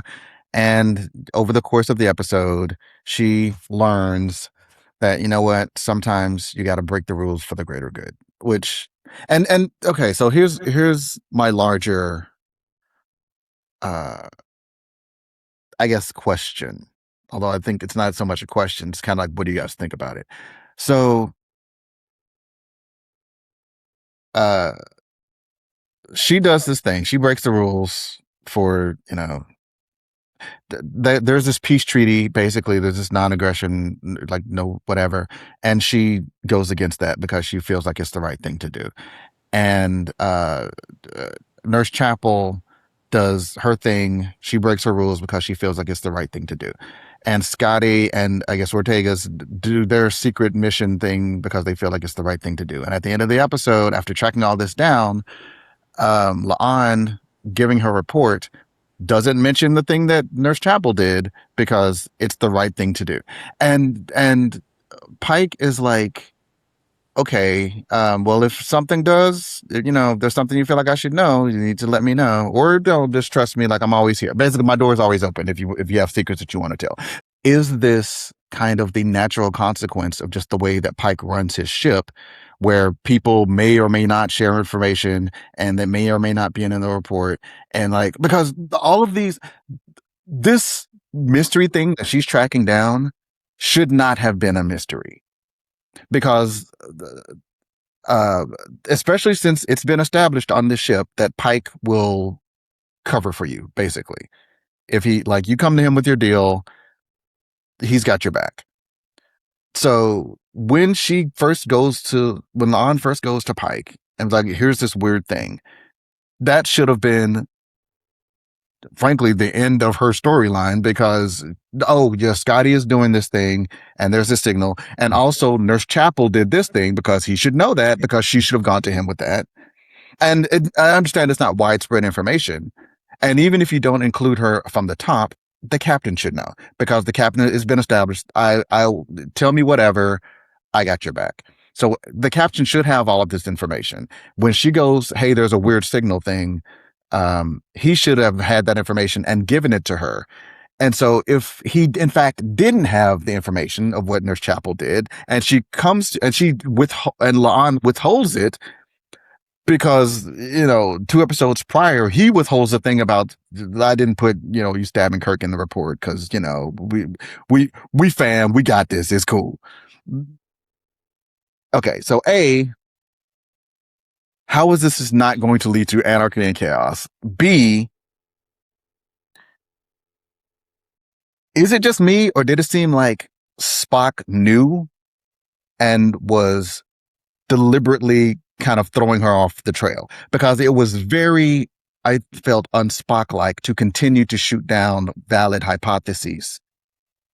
And it'd be one thing if he was being very Vulcan about it. It was like, well, she thinks this. The evidence does not clearly suggest that, because that's a Data-like answer. That's fine. But straight up at the end, she's like, do you think this? He said, no. I guess technically he said, no, the evidence does not suggest it. So maybe he was still being, I guess, truthful, but not honest.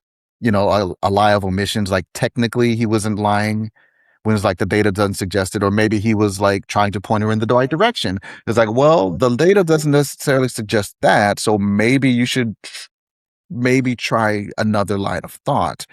But it, to me, read, after everything was said and done, Like, he knew what Chapel did. Spock knew what Chapel did and was kind of covering for her, and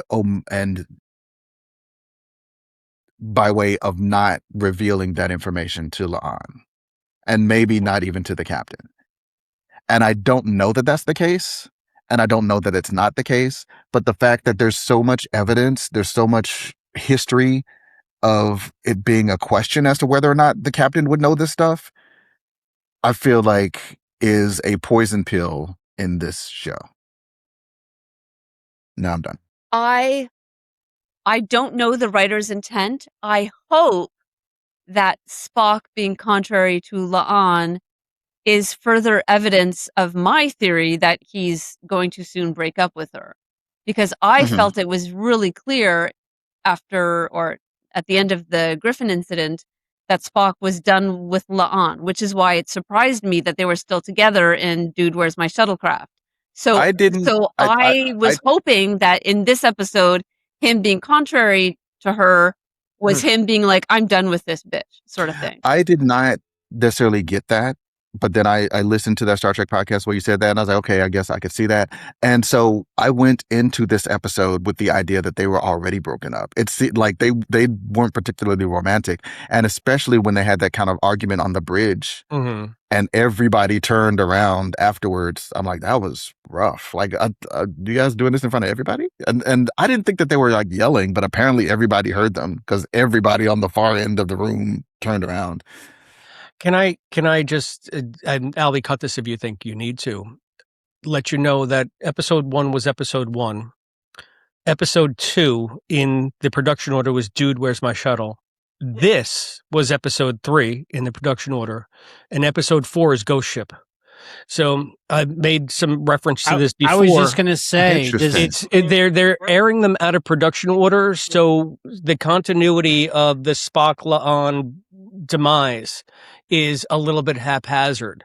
And I think that once you start, or if you ever decide to rewatch Strange New Worlds, much like the first season of Next Gen, season of 4, the first season of TOS, this season 4 of Strange New Worlds, the preferred viewing order is going to be the production order, not the airing order, because it's going to make a lot more narrative sense, like that arc. It's a victim of the order, I was going to say.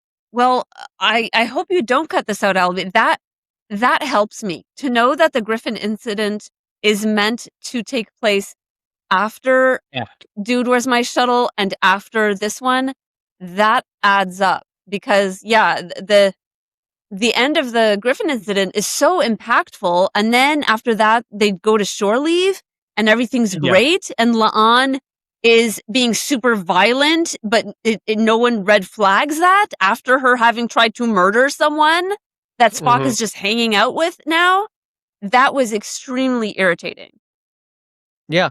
And it also makes a little bit more sense. Now, we're talking about John. Thank you for your, giving me this thought. Pike seemed to be, well, he definitely was aware of the Erica Scotty thing.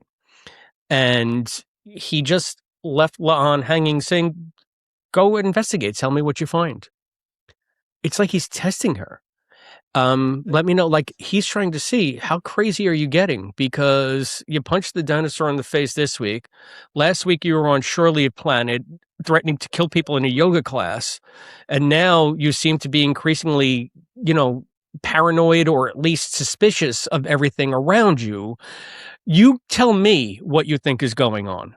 And then at the end, when he goes to her, look, if ever you discover anything else that might have happened in this exchange, I'm always here. You can let me know. He's tacitly telling her without telling her, I already knew about the chapel thing too.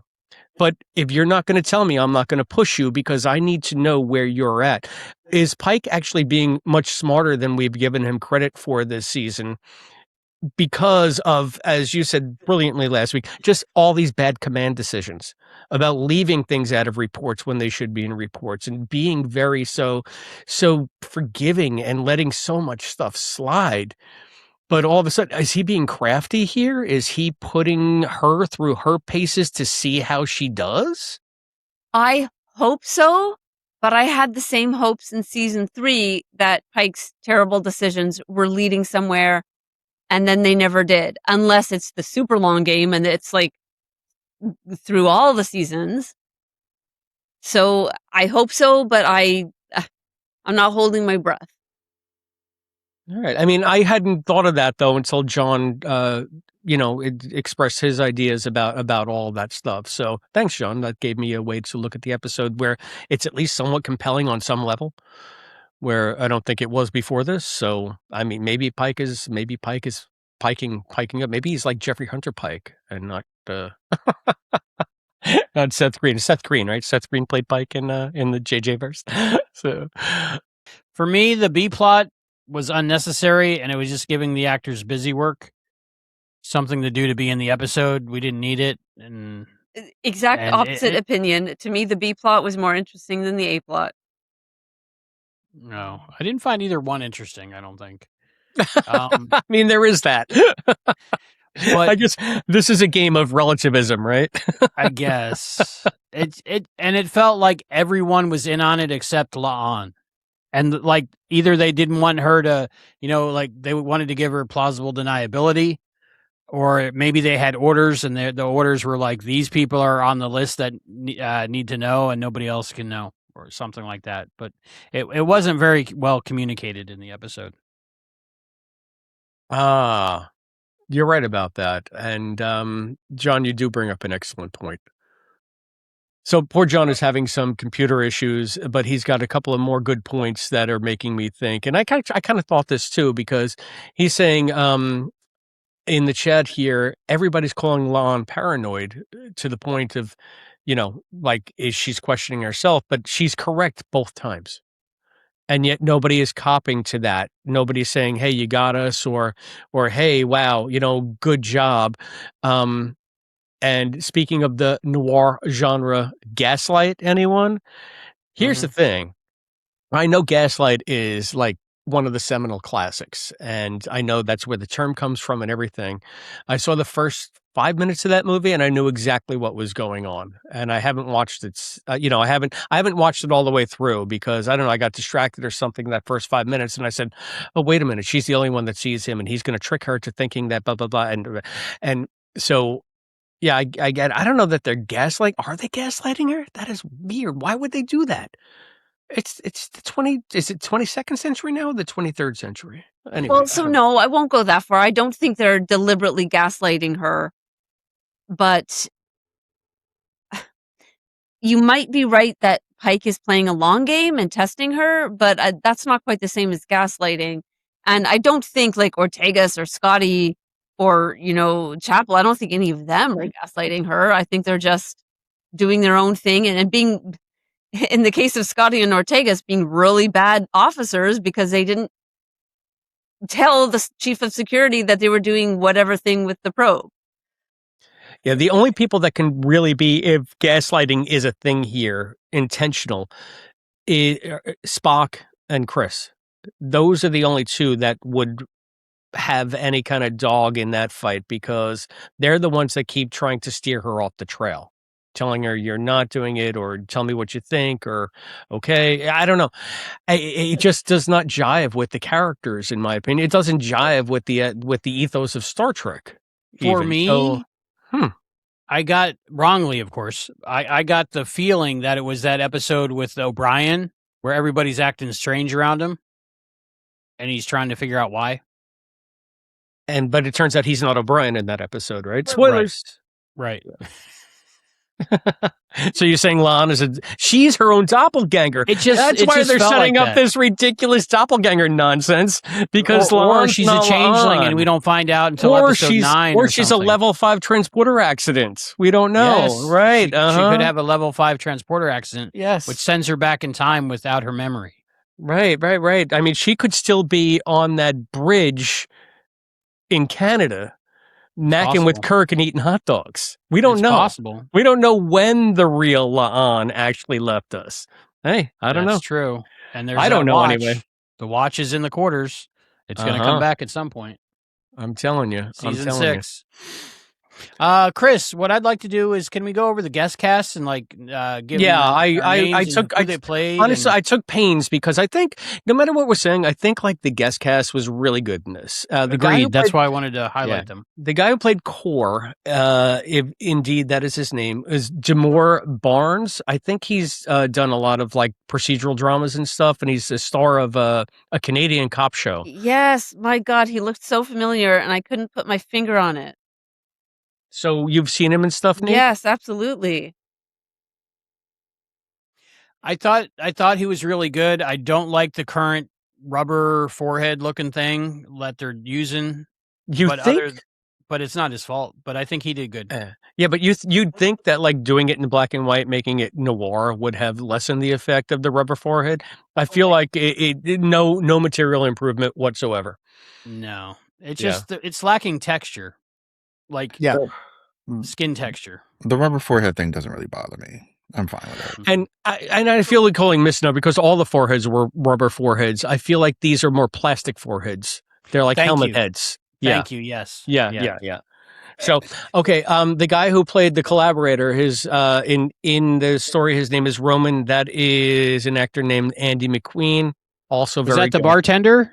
Or No, the bartender was The Weasel. Albert Chung. The Weasley guy. Yeah, he was the Weasley guy that set off the pulse because Una framed or tricked him into taking the Roman guy. Yeah, Roman. Yeah. That Andy was a nice McQueen. twist.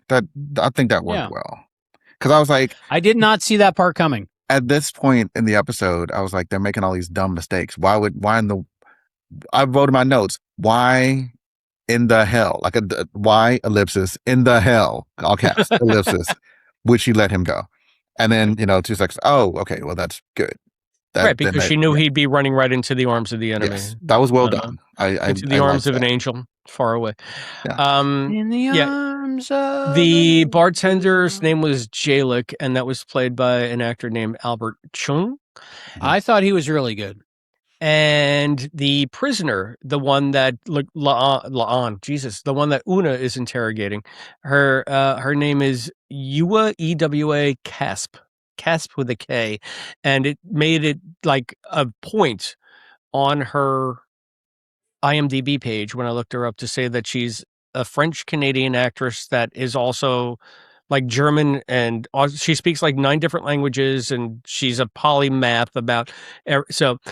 I mean, they gave her a small part, but I thought that she was really memorable in it. Mm-hmm. And that just could be the male gaze because I thought she was also very attractive. So that could be a Chris thing. I don't know. Maybe she wasn't as compelling as, standing out as something that I could latch onto in this episode that completely underwhelmed me otherwise.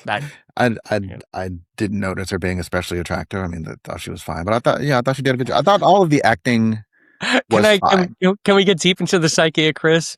I think now that I think about it, she reminds me of a little bit more exotic, Unbreakable Kimmy Schmidt, and I love Unbreakable Kimmy Schmidt, just like that the hair, that whole feel, the hair, the innocence. So it was just like, ooh, what if Kimmy Schmidt was a spy in Casablanca?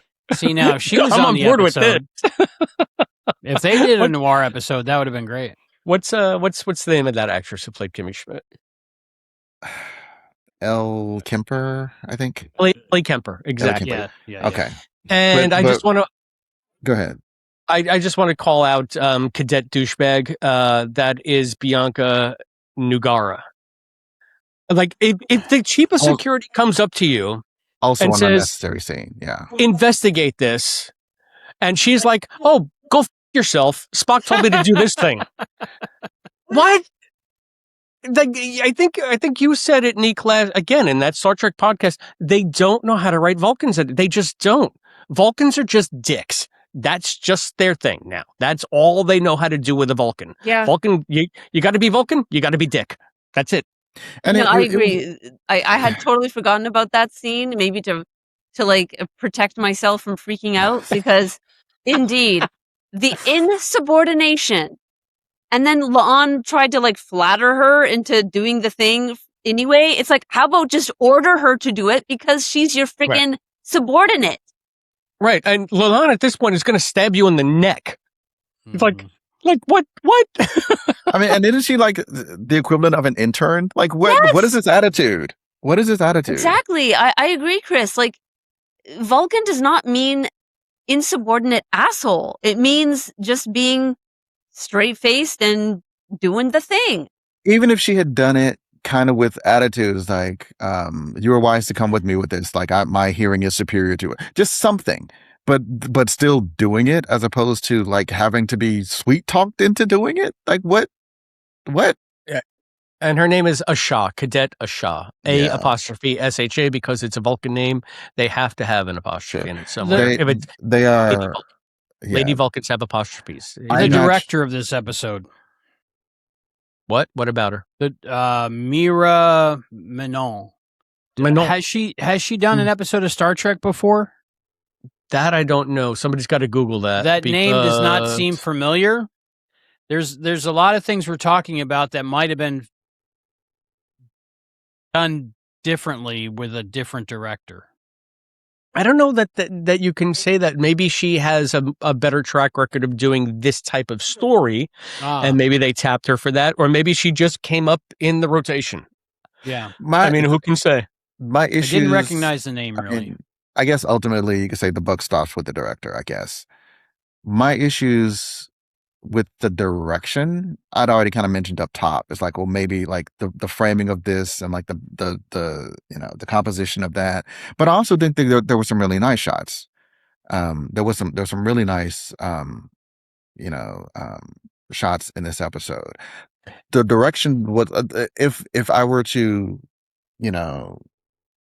lay the bulk of the blame as to why this episode was underwhelming to the foot of any team, it would be the writing. I don't feel like the acting was especially bad. I don't feel like the direction was especially bad. I felt like the biggest problems that I had with this were failures in the story as written. Yeah, and here's the thing. I mean, when you talk about the director, I mean, she's got to set the tone for the performances, but she also has to set the tone for the look and the feel of the episode, the types of shots that she wants, and trusting the AD and the director of photography to realize her vision. Had this episode been in color, I think it would have been maybe hands down one of the most visually beautiful episodes of Star Trek ever made. I just have to believe that because it was so detailed and so intricate. And I think a lot of that was lost in this conceit that we want to do a black and white noir story. So I don't know. Albie, you're going to like this. She was born in Jersey, just like somebody else I know who's wearing a pink hat right now. Yeah. Very cool. Although, is it still black and white? It's great. I was going to say, wait a minute. When we came back from break, are we out of the black and white? No, black and white the whole episode. Just until the credits roll. When so she's from Jersey. She's a Jersey girl. She's from Jersey, and her directorial debut was a film called Farrago's Bang, which screened at Tribeca in 2013. Well, she's award-winning, and it could be a thing where she was thrown into it and she never watched the show before.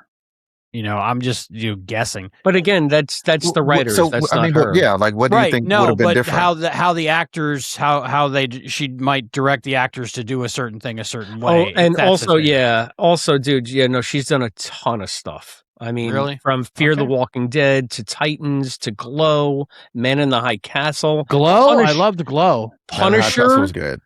Punisher, Outlander, Dirty John. She did 2 episodes, of For All Mankind. Moonshow. And she also did an episode of Westworld. 2021. What was that? Nice. Was that season 1 of Moonshow, Nique? 2021? What is time? I'm just saying, she might have directed Moonshow when Moonshow was Moonshow. You know what, Chris? Moonshow. You make a very good point about if it had been in color. It would have been sumptuous. I enjoyed the black and white. I didn't mind the black and white beyond what I've already mentioned, but here's my issue with the black and white. They didn't use it. They made a point to say, we all see in black and white. What you, the audience, are seeing is also how we, the actors, the characters, are seeing it. Cool. but they didn't do anything with it except for it's kind of giving me a headache.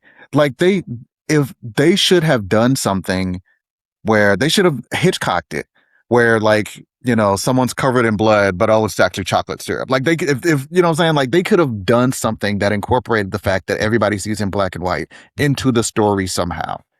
That would have been pretty genius, actually. I would have loved that. Yeah, something that they thought was red was green or something, and that Well, changed yeah. the plot. But Or somebody gets stabbed and you think he's human, but then when color comes back, it's actually green, and he was like a Vulcan that. in disguise. You Something need to be in that room, would have John. been cool. Whatever. I need to be in that room 2 years ago, and on the other side of the country, but like, or in Canada, I guess. the black and white for me, I think, raised my expectations too high. That's a good point. Yeah, because you're expecting like it to deliver on this Prestige. promise. Yeah, I mean, because it's going to be high art. It's going to be an homage to all of this seminal cinema that has defined a lot of the 20th century in America, anyway. Mm-hmm. So yeah, and it's just like, no, we're just playing pretend. Yeah. Well, okay. Well, so Almost like a holodeck episode. yeah, I was getting shades of the holodeck, Yeah. which again would have been fine. I guess they felt like they already did that, so they didn't want to do it again. So, But I mean, yeah, but you said to me earlier, Albie, I think maybe to undercut my point, to say what's shaking dicks. But to me, like, I loved the fact that like that whole, Dixon Hill thing, very noir, and Patrick was really eating it up. My favorite scene, and I love First Contact from top to bottom. My favorite scene is the holodeck scene when he's letting loose on the Borg with the machine gun. That is amazing. But again, because they go into that 1930s pastiche, and it's colorful, and it's engaging, and it's ridiculous, and everything about it just sings. Had that been in black and white, would I have thought that? I don't know. Yeah. Well, So I think if they're going to do black and white, it should be black and white rather than grayscale. There's a difference. Right. 100%. Yeah, we kind of discussed that. Especially if you're going to take the extra effort of calling it chiaroscuro. Like, okay. Yeah. Or chiaroscuro, exactly. Like in the 1920s, when they were filming in black and white, the makeup they put on people's faces was black so that it would pop on film. It was black and blue and yellow. Yeah. Green and red and weird. Yeah. In this, it was clearly they filmed it normally and then they just grayscaled it up. And I wonder if they're doing that to do the DVD extra of here's the full color version of it. I want to see the full color version of it. They probably will, but they also should just release that because it's on a streaming service. They should also. And who knows if they did or not? Because it's today. I'm sure they did. But me, I mean, here's the thing: you guys evoked that Spider Noir. I haven't seen it yet, but it seems to be people are watching it both in color, and when they say it's in color, it's very much like a comic book, very primary colors, kind of like what they tried to do with Dick Tracy movie. It was very much like that. Exactly, Dick Tracy, and it still worked in black and white. Do you think it's because the colors in the color version were so basic and primary that the black and white version translated better? I think because they cared to do it in a way that would work. I think, I don't think either version was an afterthought. And it feels like, and I know I guess it's not afterthoughts that they put it in the script, but it feels like they didn't, like you said, Nick, they filmed it normally and then they grayscaled it, as opposed to filming it in black, or filming it to be in black and white. And maybe they did film it to be in black and white, but as far as the techniques, as far as how they set up the shots, as far as how, like you said, the makeup they used, I don't know that they did anything different than they normally do. And if they did, I didn't see it. I could have used some film grain in it. I would have loved if they went to the effort of printing it onto film and then scanning it again. And that would have been great. Here's another reason that I know that they can do it, they that make Star Trek, because I felt like Starfleet Academy, when they did the Our Town episode, I feel like they did what this episode was trying to do. We're using in the sense of, we recognize that this show is in and of itself a medium. So we are kind of doing some things that maybe you don't 100% translate to real life if you were standing in the room. Mhm. But because we know that you are watching this as a piece of art, we are going to frame it a certain way. We are going to do things with the lighting. We are going to do things with the characters that maybe that we are going to reference things, that we are going to use things as a metaphor. We are going to use things thematically, because this in and of itself is its own piece of art, even though it's referencing this other stuff. And I feel like that nailed what this episode thought it was doing. It's funny you bring up that episode. I was we were supposed to like record the day that I saw it. I couldn't. Like I could not collect my thoughts after I saw that episode of Starfleet Academy. And to me, like that is exactly what you said, John. It was using that setting to tell a story in a very effective way by embracing all of the things that made it special, like that made that setting resonant to what the characters were going through then. This is just like, let's do a black and white episode.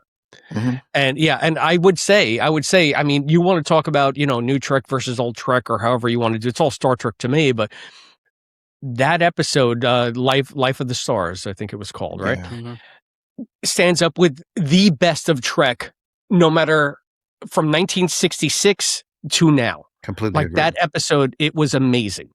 Mm-hmm. So they can do it if they're intentional about doing it. This is just, what fanfic are we writing this week? We're doing this genre. We're doing black and white noir, and that's that. So I mean, it's a much less directed attempt at evoking a feeling, as opposed to just mimicking something that we think will be kind of cool. You know what? Also, what maybe would have worked better if they'd done 100%. if they had done. Yes, I agree with you agreeing with me.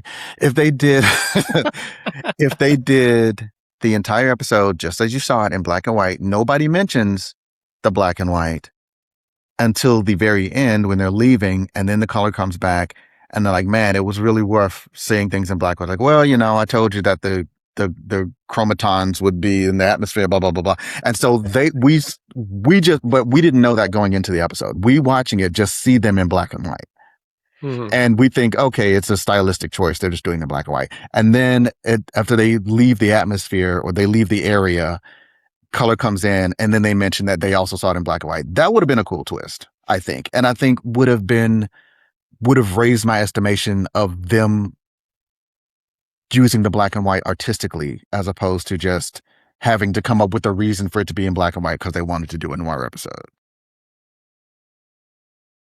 I think that would have been legitimate, because it would have been just like a pull the rug out from under you at the end. Oh, we do have a Star Trek reason for this, as opposed to setting it up so they can justify what they're trying to do. And that seems like subtle, like whether it's at the beginning or at the end, is it still a cop-out? I think it makes a big difference. It would work better at the end. Yeah. I agree, but I get that logistically they had to mention it at the top because a bunch of viewers would have been adjusting their TV sets, not understanding that it was deliberate. Then they would have figured it out. People are really dumb, John. Then they would have figured it out. You're giving Or people not. too much credit. Okay, do you think they're not going to complain that it's in black and white, even if they know going in it's in black and white? They're still going to complain. What was it, cause and What, effect? stop- They kept getting complaints that the episode is repeating over and over again. You can't. No, man. Don't. Come on, Nique. You of all people are not telling me to cater to the lowest denominator. Certainly. No, I'm not saying they should. I'm saying that's why they did. That's Yeah. why they mentioned it up top. That's why they didn't make the stronger artistic decision to do it after. There is I any guess. number of moments in this episode where there could have been a stronger artistic decision that they didn't take. I guess. I've seen stronger artistic decisions on Gilligan's Island, but I will say, What? I know we're crapping on it a lot, but there was one shot that was gorgeous. It was Uhura sitting at the bar, and she was like, it was her close up, and it was just gorgeous. Because Is it just Uhura's 'cause gorgeous? Uhura was most of the screen. Well, her, yes, and the shot was just beautiful. There was a good shot. I don't remember. It what doesn't was. have to be an either or, Nick. Right, both. I think it was Both. like, I think there was one scene. Yeah, it was so close. There was one scene where I want to say Una was on one side and she was arguing maybe with the Roman Weasel guy, maybe.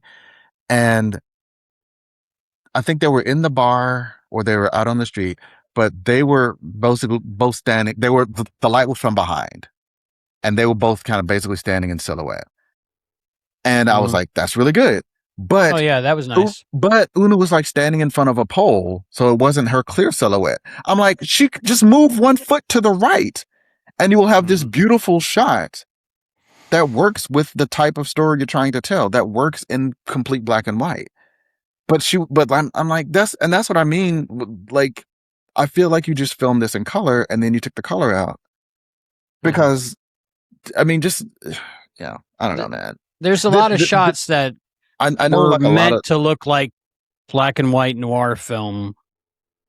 Like they Google image search. Yeah, I feel we're like beating a dead horse. I feel like you're right. I feel like wasted opportunity is just thrown around a lot, and often I don't agree with you know, on this show or that Star Trek podcast. I feel like that's thrown around maybe too much. I'm like, well, it's not a wasted opportunity for them to not mention something they could have mentioned. Like that's not a wasted opportunity. I feel like this one legitimately earns wasted opportunity on a lot of levels, on a few levels.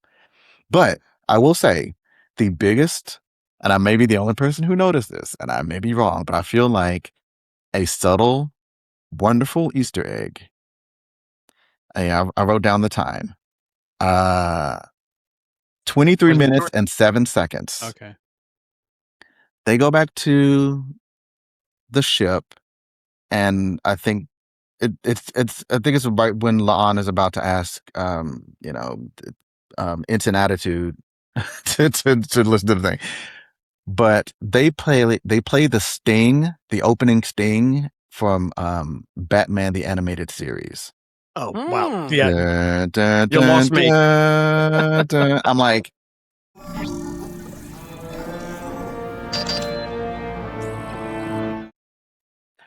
points for one of the best noir references in this episode that had nothing to do with the episode. I guess shot maybe out of the window of the lights and the blimp. I kind of got Batman the Animated Series feel from that. That's where I got the Sky Captain World of Tomorrow. Yeah. Similar to that. So they had Batman, they did Casablanca, obviously. They did I mentioned North by Northwest, Falcon, but I guess I didn't really see it. But that was in color, wasn't it? Yeah. North by Northwest, I think, was in black and white. I saw it in black and white. I don't recall. I know it took place on Long Island. That's all I know. Oh, Long Island. Supposed to anyway. And we'll put Gaslight in the maybe category. Gaslight is black and white. No. I mean, as far as like direct references in this episode. Yeah. Oh, yeah. The one thing that we haven't discussed, and I'm just going to put it out there, and we can discuss it as much as we want. I know we're going along here, but I mean, M'Benga and tantamount to admitting the fact that he massacres people who he doesn't agree with. Like he said, he does a little murder. I want to be a healer, but sometimes I got to murder. And it's just like they made it ambiguous when he murdered the Klingon on the Enterprise, and plausible deniability enough so that Pike could leave it out of the report. Maybe the first time Pike left it out of the report. He's basically saying to Una, on my first away mission, there were separatists that were surrounding the hospital that I was trying to treat my patients in. They didn't last long. And I felt bad about it, but I healed those people. It's like, so he's admitting the fact that I'm Black Ops and I will murder because it suits me. I don't know where to go with that. I just need someone to tell me where to go with that. I'm like, what? I have to admit that I must have like tuned out of the episode by that point. I do not remember that. I'm taking your word for it, Chris. And I can tell why you tuned out, because it was at the very end after everything went down on the planet and they're heading back into Federation space. So you might have just been like, okay, the episode's winding down and you're not paying attention as much, but it's like an EMP. It's like, again, I don't know. I just don't know. Like, where are they going with this character that they're making? People complain about Section 31 because it's so amoral and all this. You have a legacy character that is essentially a wet ops, like he's going and doing the Federation's dirty work and the wet work, like literally ending people. How does that jive with the Roddenberry vision? Yeah, no, Because we're gonna just do Star Trek again. No, that's it. I mean, I have nothing to add. Like you're correct, Chris. I'm flabbergasted because I remember one of my favorite, besides Risk, is we won't kill today.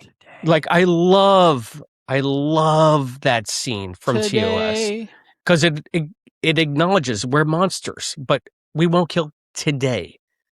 It's like day by day. You got your chip. Day by day. And now we have it coming up against like a DS9 thing where the galaxy is a rough place and people don't have your ideals.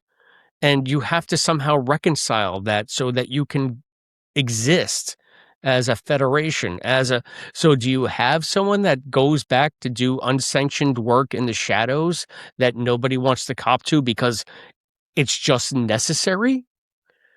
Can we explore? If you're going to just put that out there, can we explore it? It's just frustrating. I don't know where to go with it. I'm sorry. There's a lot of final thoughts and ratings I have, but before that, do we got some other stuff to do, Chris? I mean, yeah, I guess we can lighten it up. I'm sorry. I don't mean to bring up the murder of it all. Well, it's only a little murder, and it's Mbenga, so. Nique Yager, who's your episode crush? Let's just make it completely vapid. Before you got on your rant against Mbenga, it was Mbenga because he was, schooling Uhura on things I feel like she should have already known. So I appreciated that he at least understood what was going on. Okay. How about you, Albie? Who's your episode crush? Uhura. Hands down. She was so gorgeous in this episode. I think, I want the action figure. I'll take the poster. She was gorgeous. It worked up and down. John's episode crush. He writes La'an because she was the only one doing her damn duty the whole show. I mean, you're not wrong. You're not wrong. And my episode crush, I already kind of alluded to it before, was the unbreakable Kimmy Schmidt who killed herself with a cyanide capsule. You go after that type of woman, I think. But yeah, you mean pale? No, like the French-Canadian suicide-y kind of. Yeah, I mean, yeah. So anyway, I thought that she was fetching. And every time she was on screen, I was like, ooh, I'm interested in the episode all of a sudden. Favorite part of the episode, the pale Canadian Nique Yager. Your favorite part of the episode?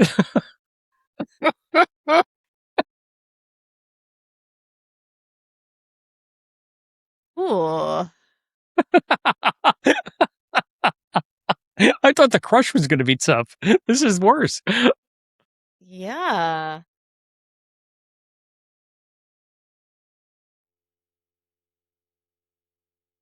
Sorry, I got nothing. All right. You know, that in itself is a legitimate answer. That speaks volumes.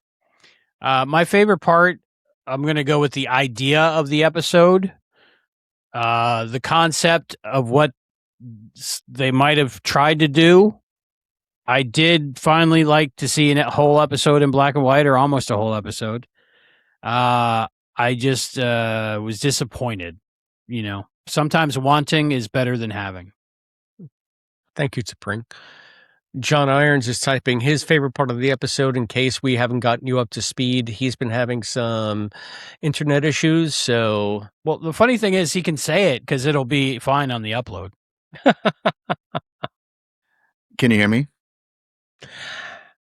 I'm unplugged. Okay. Yes. Yes, you can? Okay. My favorite part of the episode was the when they played the Batman Sting at 23 minutes and 7 seconds.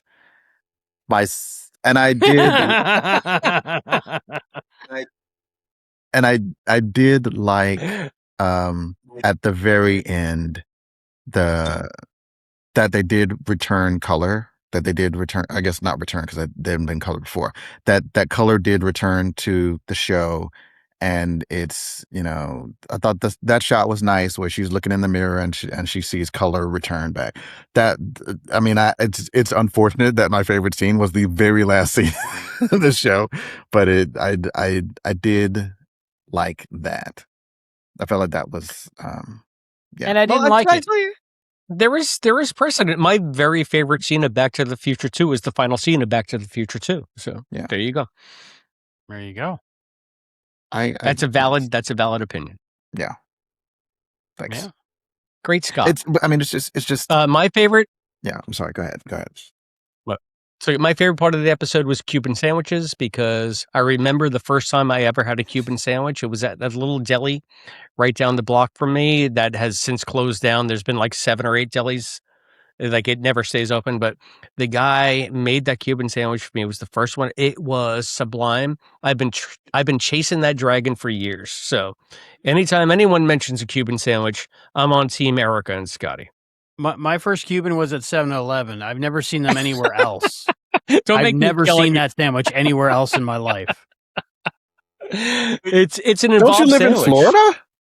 Yes. How have you not seen Cuban sandwich? Albie only eats fast food. That's he goes insane. from 7-Eleven to Wendy's to Publix and back. That explains Well, where else so would I go? much. I mean, when I went to Miami, I went to Subway. So maybe that's where I missed out. I should have went to the Cuban shop. You make me sad. Nice beach. It's a good sandwich. If you haven't tried it, you can't knock it. I'm not knocking the sandwich. Okay. We're knocking your version of the sandwich. I'm that's knocking all. that. That's the only place Not you can all get. of us live in Manhattan. You're in can't go to Florida. good I don't You're live in closer to Manhattan. Cuba than I any can't of go to us. good restaurants. You can go to a deli and get a sandwich. You can go to a deli. Actually, you can go to Florida. You can't go to. I take that back, Albie. There are no delis in Florida. No, This I know. agree. I've This been I know. my first Cuban actually was in Florida, and it wasn't at a fast food place, and it was it was good. It was good, but it's not my kind of sandwich. But I didn't get it from like 7-Eleven. I imagine that what I had was probably better than. I live a lot at 3 a.m. There's not much open at 3 a.m. That's why you had your Cuban 7-Eleven. Yeah, 3 a.m. That's a tough lift. Even here on the island, you got where 7-Eleven, you got Wawa. What else? I'm in the Not land. much. I'm in the land of diners, and even the diners aren't 24 hours anymore around here. Yeah. So, yeah. I feel like it wasn't my first. How do you say it? Is it poutine? Is that how you say it? Is that how you pronounce it? Poutine. Yeah. Poutine. Yeah, It's not I got it. poutine, it's poutine.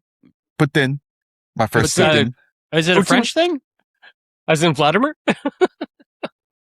It wasn't the first time I'd had it, but it was the first time I'd had it in Canada, and I got it from, like, I want to say it was Burger King, and I felt so ashamed. And they go, no, it's crappy food. You should get it from fast food restaurant. I'm like, oh, I didn't know. Okay. I've never been All to right. Canada yet, but my girlfriend is in Canada, who is totally real. So Yes. one day I hope to go to meet her. Mhm, mhm. Did you meet her over spring break? Exactly. That's why we couldn't record that spring break. All right, I got you for 3 questions. But We're you going to have- ask. Wait, I'm sorry. I can't let this go. Oh, you so should. I was doing this for you because I can sense you fading, Nique. I mean, we've been going for much longer Yeah. than any We have- podcast I've ever heard you on. We have So- we breached the 10 p.m. I border. appreciate you, Nique. So Well, what time every- zone is Nique in? She's in our time she's zone in now. our time zone. Okay. Her 10 p.m. is our 10 p.m. What is Nice. it that you don't want But to? hers is metric. It's okay. Yeah, what- I know what- the yeah. answer. It's okay. Let's just move on. No. You have to. No, you brought it up. You finish it. Damn it. Yes, poutine is fast food, but you don't have it at Burger King. I told you that I had it at Burger King, I texted you. I was like, I feel kind of bad, but the first poutine I'm having in Canada was Burger King. You're like, no, it's fine. It's fast. It's crappy fast food, so that's fine. You said no. It's that was it's you. not. Yes, again. Albie- So yes, poutine is fast food, but you shouldn't be having it at. It's okay to have it at Burger King, but what I'm saying is, I hope that you have since had like a proper poutine. no, like I had I it make it before. myself. I had it before that. Okay, had it but at a did you have a restaurant. but did you have a proper poutine At like a La Fleur or like a Valentine, like a No, I could pronounce the name of the restaurant. that they specialize in poutine. No, I didn't go to a place where they specialize in poutine. I did not have the best poutine, but it was nice poutine. It was good. It was restaurant quality poutine. Poutine. They haven't had good poutine in over a decade. No. Okay. All right. We got you for 3. Somebody had to do it. Thank you, Albie. 3 questions. Nobody had to do it. Anyway, we're going to make this a combination. We actually got 3 each. So 6 questions, and 3 are for Nique, and 3 are for John. And you're not going to believe the first question. I'll give it to Nique. Oh, okay. Name the fictional detective that Captain Picard plays in his holodeck adventures. Dixon Hill. There we go. That's one. These for cards are more magic than any other gathering. It's crazy. They always reference something we've talked about. It's insane. I feel confident the next one will be John, something you're that not going to get this, but I'm going to ask it anyway. Yeah, you should have given me the Dixon Hill one. Go ahead. Yeah, I know. I want to throw Nique a bone. She's falling asleep. In the motion picture Insurrection, how was Lieutenant Commander Data initially observing the Baku? Albie knows. How was he initially observing the Baku? Was he on a shuttle? Like a cloaked shuttle? Yep. Yes? Great. Sorry, you're completely breaking up again, John. We don't know. Just assume my answer was right. I said just edit in the right answer. You're going to have to type like I'll mouth it. I'll be like, yeah.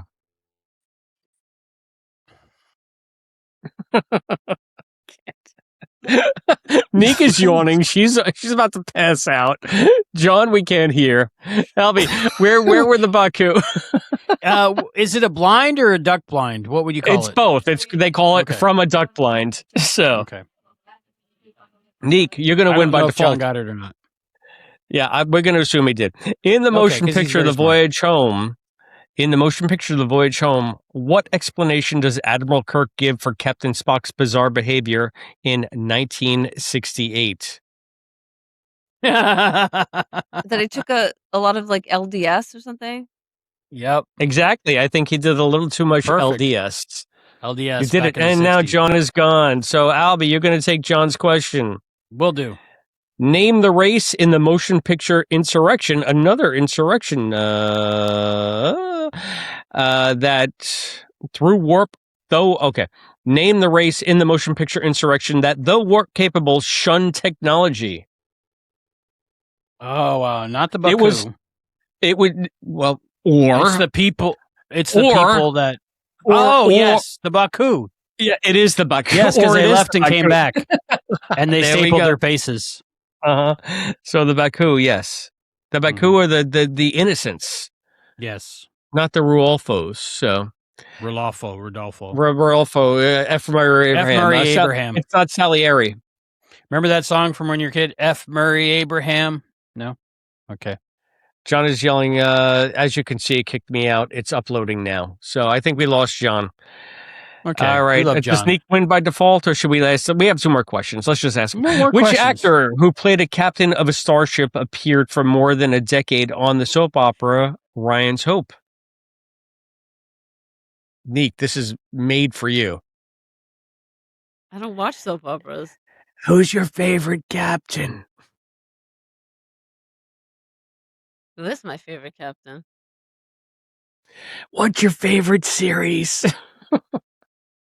I think you think it's Voyager, but it's actually TNG, and my favorite captain is Picard. So, but I don't feel like that's the answer. So, but you understand that I think that you think that. So it's Kate Mulgrew? And yes, it's Kate Mulgrew. Okay. He was on Ryan's Hope for a decade. Albie knew that. Have to watch a couple of those. Yeah. And Albie, one last thing. What piano-playing entertainment news hosting celebrity played a Klingon in Worf's Age of Ascension ceremony? I think I know. One more time? One more time? What piano-playing... Oh, John Tesh. Nique got it. There we go. Nique wins. She wins the universe. All right, It's time for final thoughts on this episode of Star Trek, A Case of Chiaroscuro. Why don't we start with the awesome Nique Yager? Well, we've said it. They tried to do a thing and they didn't quite succeed. Points for effort, but not points for much else. And Albie, do you have any final thoughts on? Oh, do you have a number out of 5, Nique, of silly objects from the episode? Oh yeah, you can go up to 10. 2 out of 5 fedoras. Okay, I love it. Just like Albie, I love it. I didn't say that this time, did I? No, but you said That's they were all weird. banger. That's why I said you were being disingenuous, sir. Well, I'm not going to say, okay, 4 and 6 suck. I can't say that. That's kind of spoilers. You think you can? So I think I mentioned the Klingons not working out for me in this episode, and the other thing was the papers thing. That was a classic like World War II Nazi Germany thing, but now it's the U.S. Empire day to day. You need to have your papers on you if you're leaving the house. Especially if you look a certain way, and maybe it's a little bit too close to home right now of what's going on, and the fact that this is a story on television, a drama, or something that's supposed to, yes, mirror society. But I think what's happening in real life right now in the U.S. Empire is so much worse than what we saw in this episode. There was not really a way to care about what was going on in this episode because, people are getting murdered in the streets for just no reason. And how many silly objects do you give it out of 5? it takes me out of it. This is the first episode of Strange New Worlds where I understand what people are saying. When people say, "Oh, it's just they're playing Star Trek, it's not good, it sucks," they don't know what they're doing. Like I'm puzzled. I don't understand because I really enjoy it. I'm really into it. I really enjoy the writing, production, everything. This episode, like if this was the first one I watched, I don't think I'd watch any more of them. I'm gonna give it 1 tree.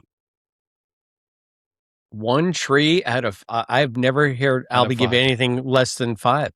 John Irons is back. The beautiful John Irons. Did I win? The beautiful final thoughts and ratings. Did I win? No, Nique won. Nique won. All right, Nique I feel won. like we can call it a tie because I didn't get the chance to answer.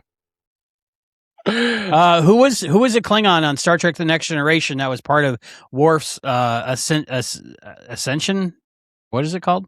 Ascension ceremony. We'll just call it a tie. It's fine. So anyway, We'll call it a tie. So my rating. Yeah, like I know I was like, the episode was fine. The episode was fine. It was slightly less than fine, actually. The more I think about it, but it wasn't. It certainly wasn't the worst. It was okay, but it was on the C end of okay as opposed to B end of okay. So I would give this. I would give this episode. I'm gonna give it 2.2 Una sickles out of 5. I think that would be Nivette sickles, but okay. Fair enough. My mistake. They look so much alike. I got confused. And I have to say, this to me is like a perfect storm. It is the platonic ideal of everything that is both right and wrong with Strange New Worlds. They're swinging, they're trying to do character stuff, they're trying to make it resonant, they're trying to make it important, they're trying to make it fancy and artistic, but they're just whiffing it every time. And it's just like there's a disconnect between the intention and the execution. And for that, I can understand the intention and what they're trying to go for, but just stop writing fanfic. Write Star Trek and then put a skin on it. Don't write fanfic and then put a Star Trek skin on it. That's where we're at with Strange New Worlds at this point. So I have to say, I'm going to give it one more than Albie just because I understand the intent. But I think they're misguided in the way they're approaching the whole thing. So we're going to give it two EMPs out of 5. And we want to know what you think out there because EMPs destroy things and this is kind of destroying Star Trek. Just temporarily. Final thoughts are mine. Temporarily. I mean, Star Trek will always go on. Let us know what you think right here on the YouTube channel. That's youtube.com/@Treksploration. You can also let us know what you think on our Patreon site. That's patreon.com/Treksploration. Join the community there. Instagram us. That's Instagram.com@TreksplorationPod, @Treksploration on bluesky.social.net. Blue Sky, smiling at me. You can also Nothing but email blue us, skies, TreksplorationPod@gmail.com, and send us that shoebox full of 20s, P.O. Box 542, Bayport, New York, 11705. That's P.O. Box 542, Bayport, New York, 11705. I checked the P.O. Box today. Nothing was in there. Send me a Cuban disappointed. from a deli. Send Albie a Cuban from a deli. You can a Cuban sandwich. Let's just and I mean at this point. Buy me a coffee. Buymeacoffee.com/Treksploration. You can be like the omnipotent Willard, our lifetime member, and also the wonderful Rocky O, who supports us through the Buy Me a Coffee. And so much wonderful comments from Rocky O. Thank you. Rocky loves opera, and I love Rocky. You can also become a Patreon supporter like our cadets, Listen Linda and Rick Tatro, and John Irons, the beautiful John Irons. And like our Lieutenant Commander Scott Seligman, Cosplay Dad, and Christian Daljo, and of course, our Captain Charles from Texas, Captain on the Bridge. And we can also do YouTube supporters. Again, Christian Daljo is a cadet on YouTube. And also the Barsoom Ashant Barsoomian. So thanks one and all for and we have all one new one, which we will announce next time. Oh, we'll announce it next time. I don't have a hat, but we'll do it with our hat. I'll keep it under my hat for now. You seem like a hat guy. I'm not a hat guy. I'm not a hat guy. Anyway, I got a weird head. I got a big forehead, but it's still kind of tiny head. So when I put a hat on, it swallows up my whole face. I like your head. It's good head. Nope. Can we just end the show right on that note? Yeah, let's just leave it there. So, Albie, your comments and other comments might be used on future episodes of Treksploration or against me in a court of law. Or in my cease and desist letter and or my restraining order. Maybe both. But it wouldn't be the first one, kid. Until then, can you tell everybody what's coming up next on Treksploration? Wow. We have, of course, many other things coming out. We got news. We got the worst of Star Trek Voyager, which is almost an impossibility, but I think we'll do it because we have amazing Nique back to get it done. So I don't know when those are coming out. But the next episode we're reviewing of Star Trek Strange New Worlds, and we can say the title now. Apparently. Season 4, Episode 5, Level 5 Transporter Accident.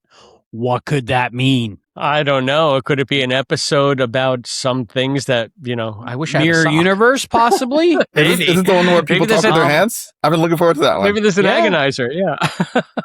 I just think Shari Lewis would be a good guest star on this episode. I'm thinking Barclay beams on the thing, and he's like, oh no, why me? Right? This is the Barclay episode of Strange New Worlds. Did we do Trek and Tales? Did I miss it? Does anybody got a Trek and Tell? We didn't do it because Nique is about to, she's going to face plant into her microphone. That's all I have right now. There we go. I have Trek and Tells that can wait. Okay. Well, thank you, Nique, for being here in such a late time. But how is that a Trek and Tell? Because it's not. Because it's in color.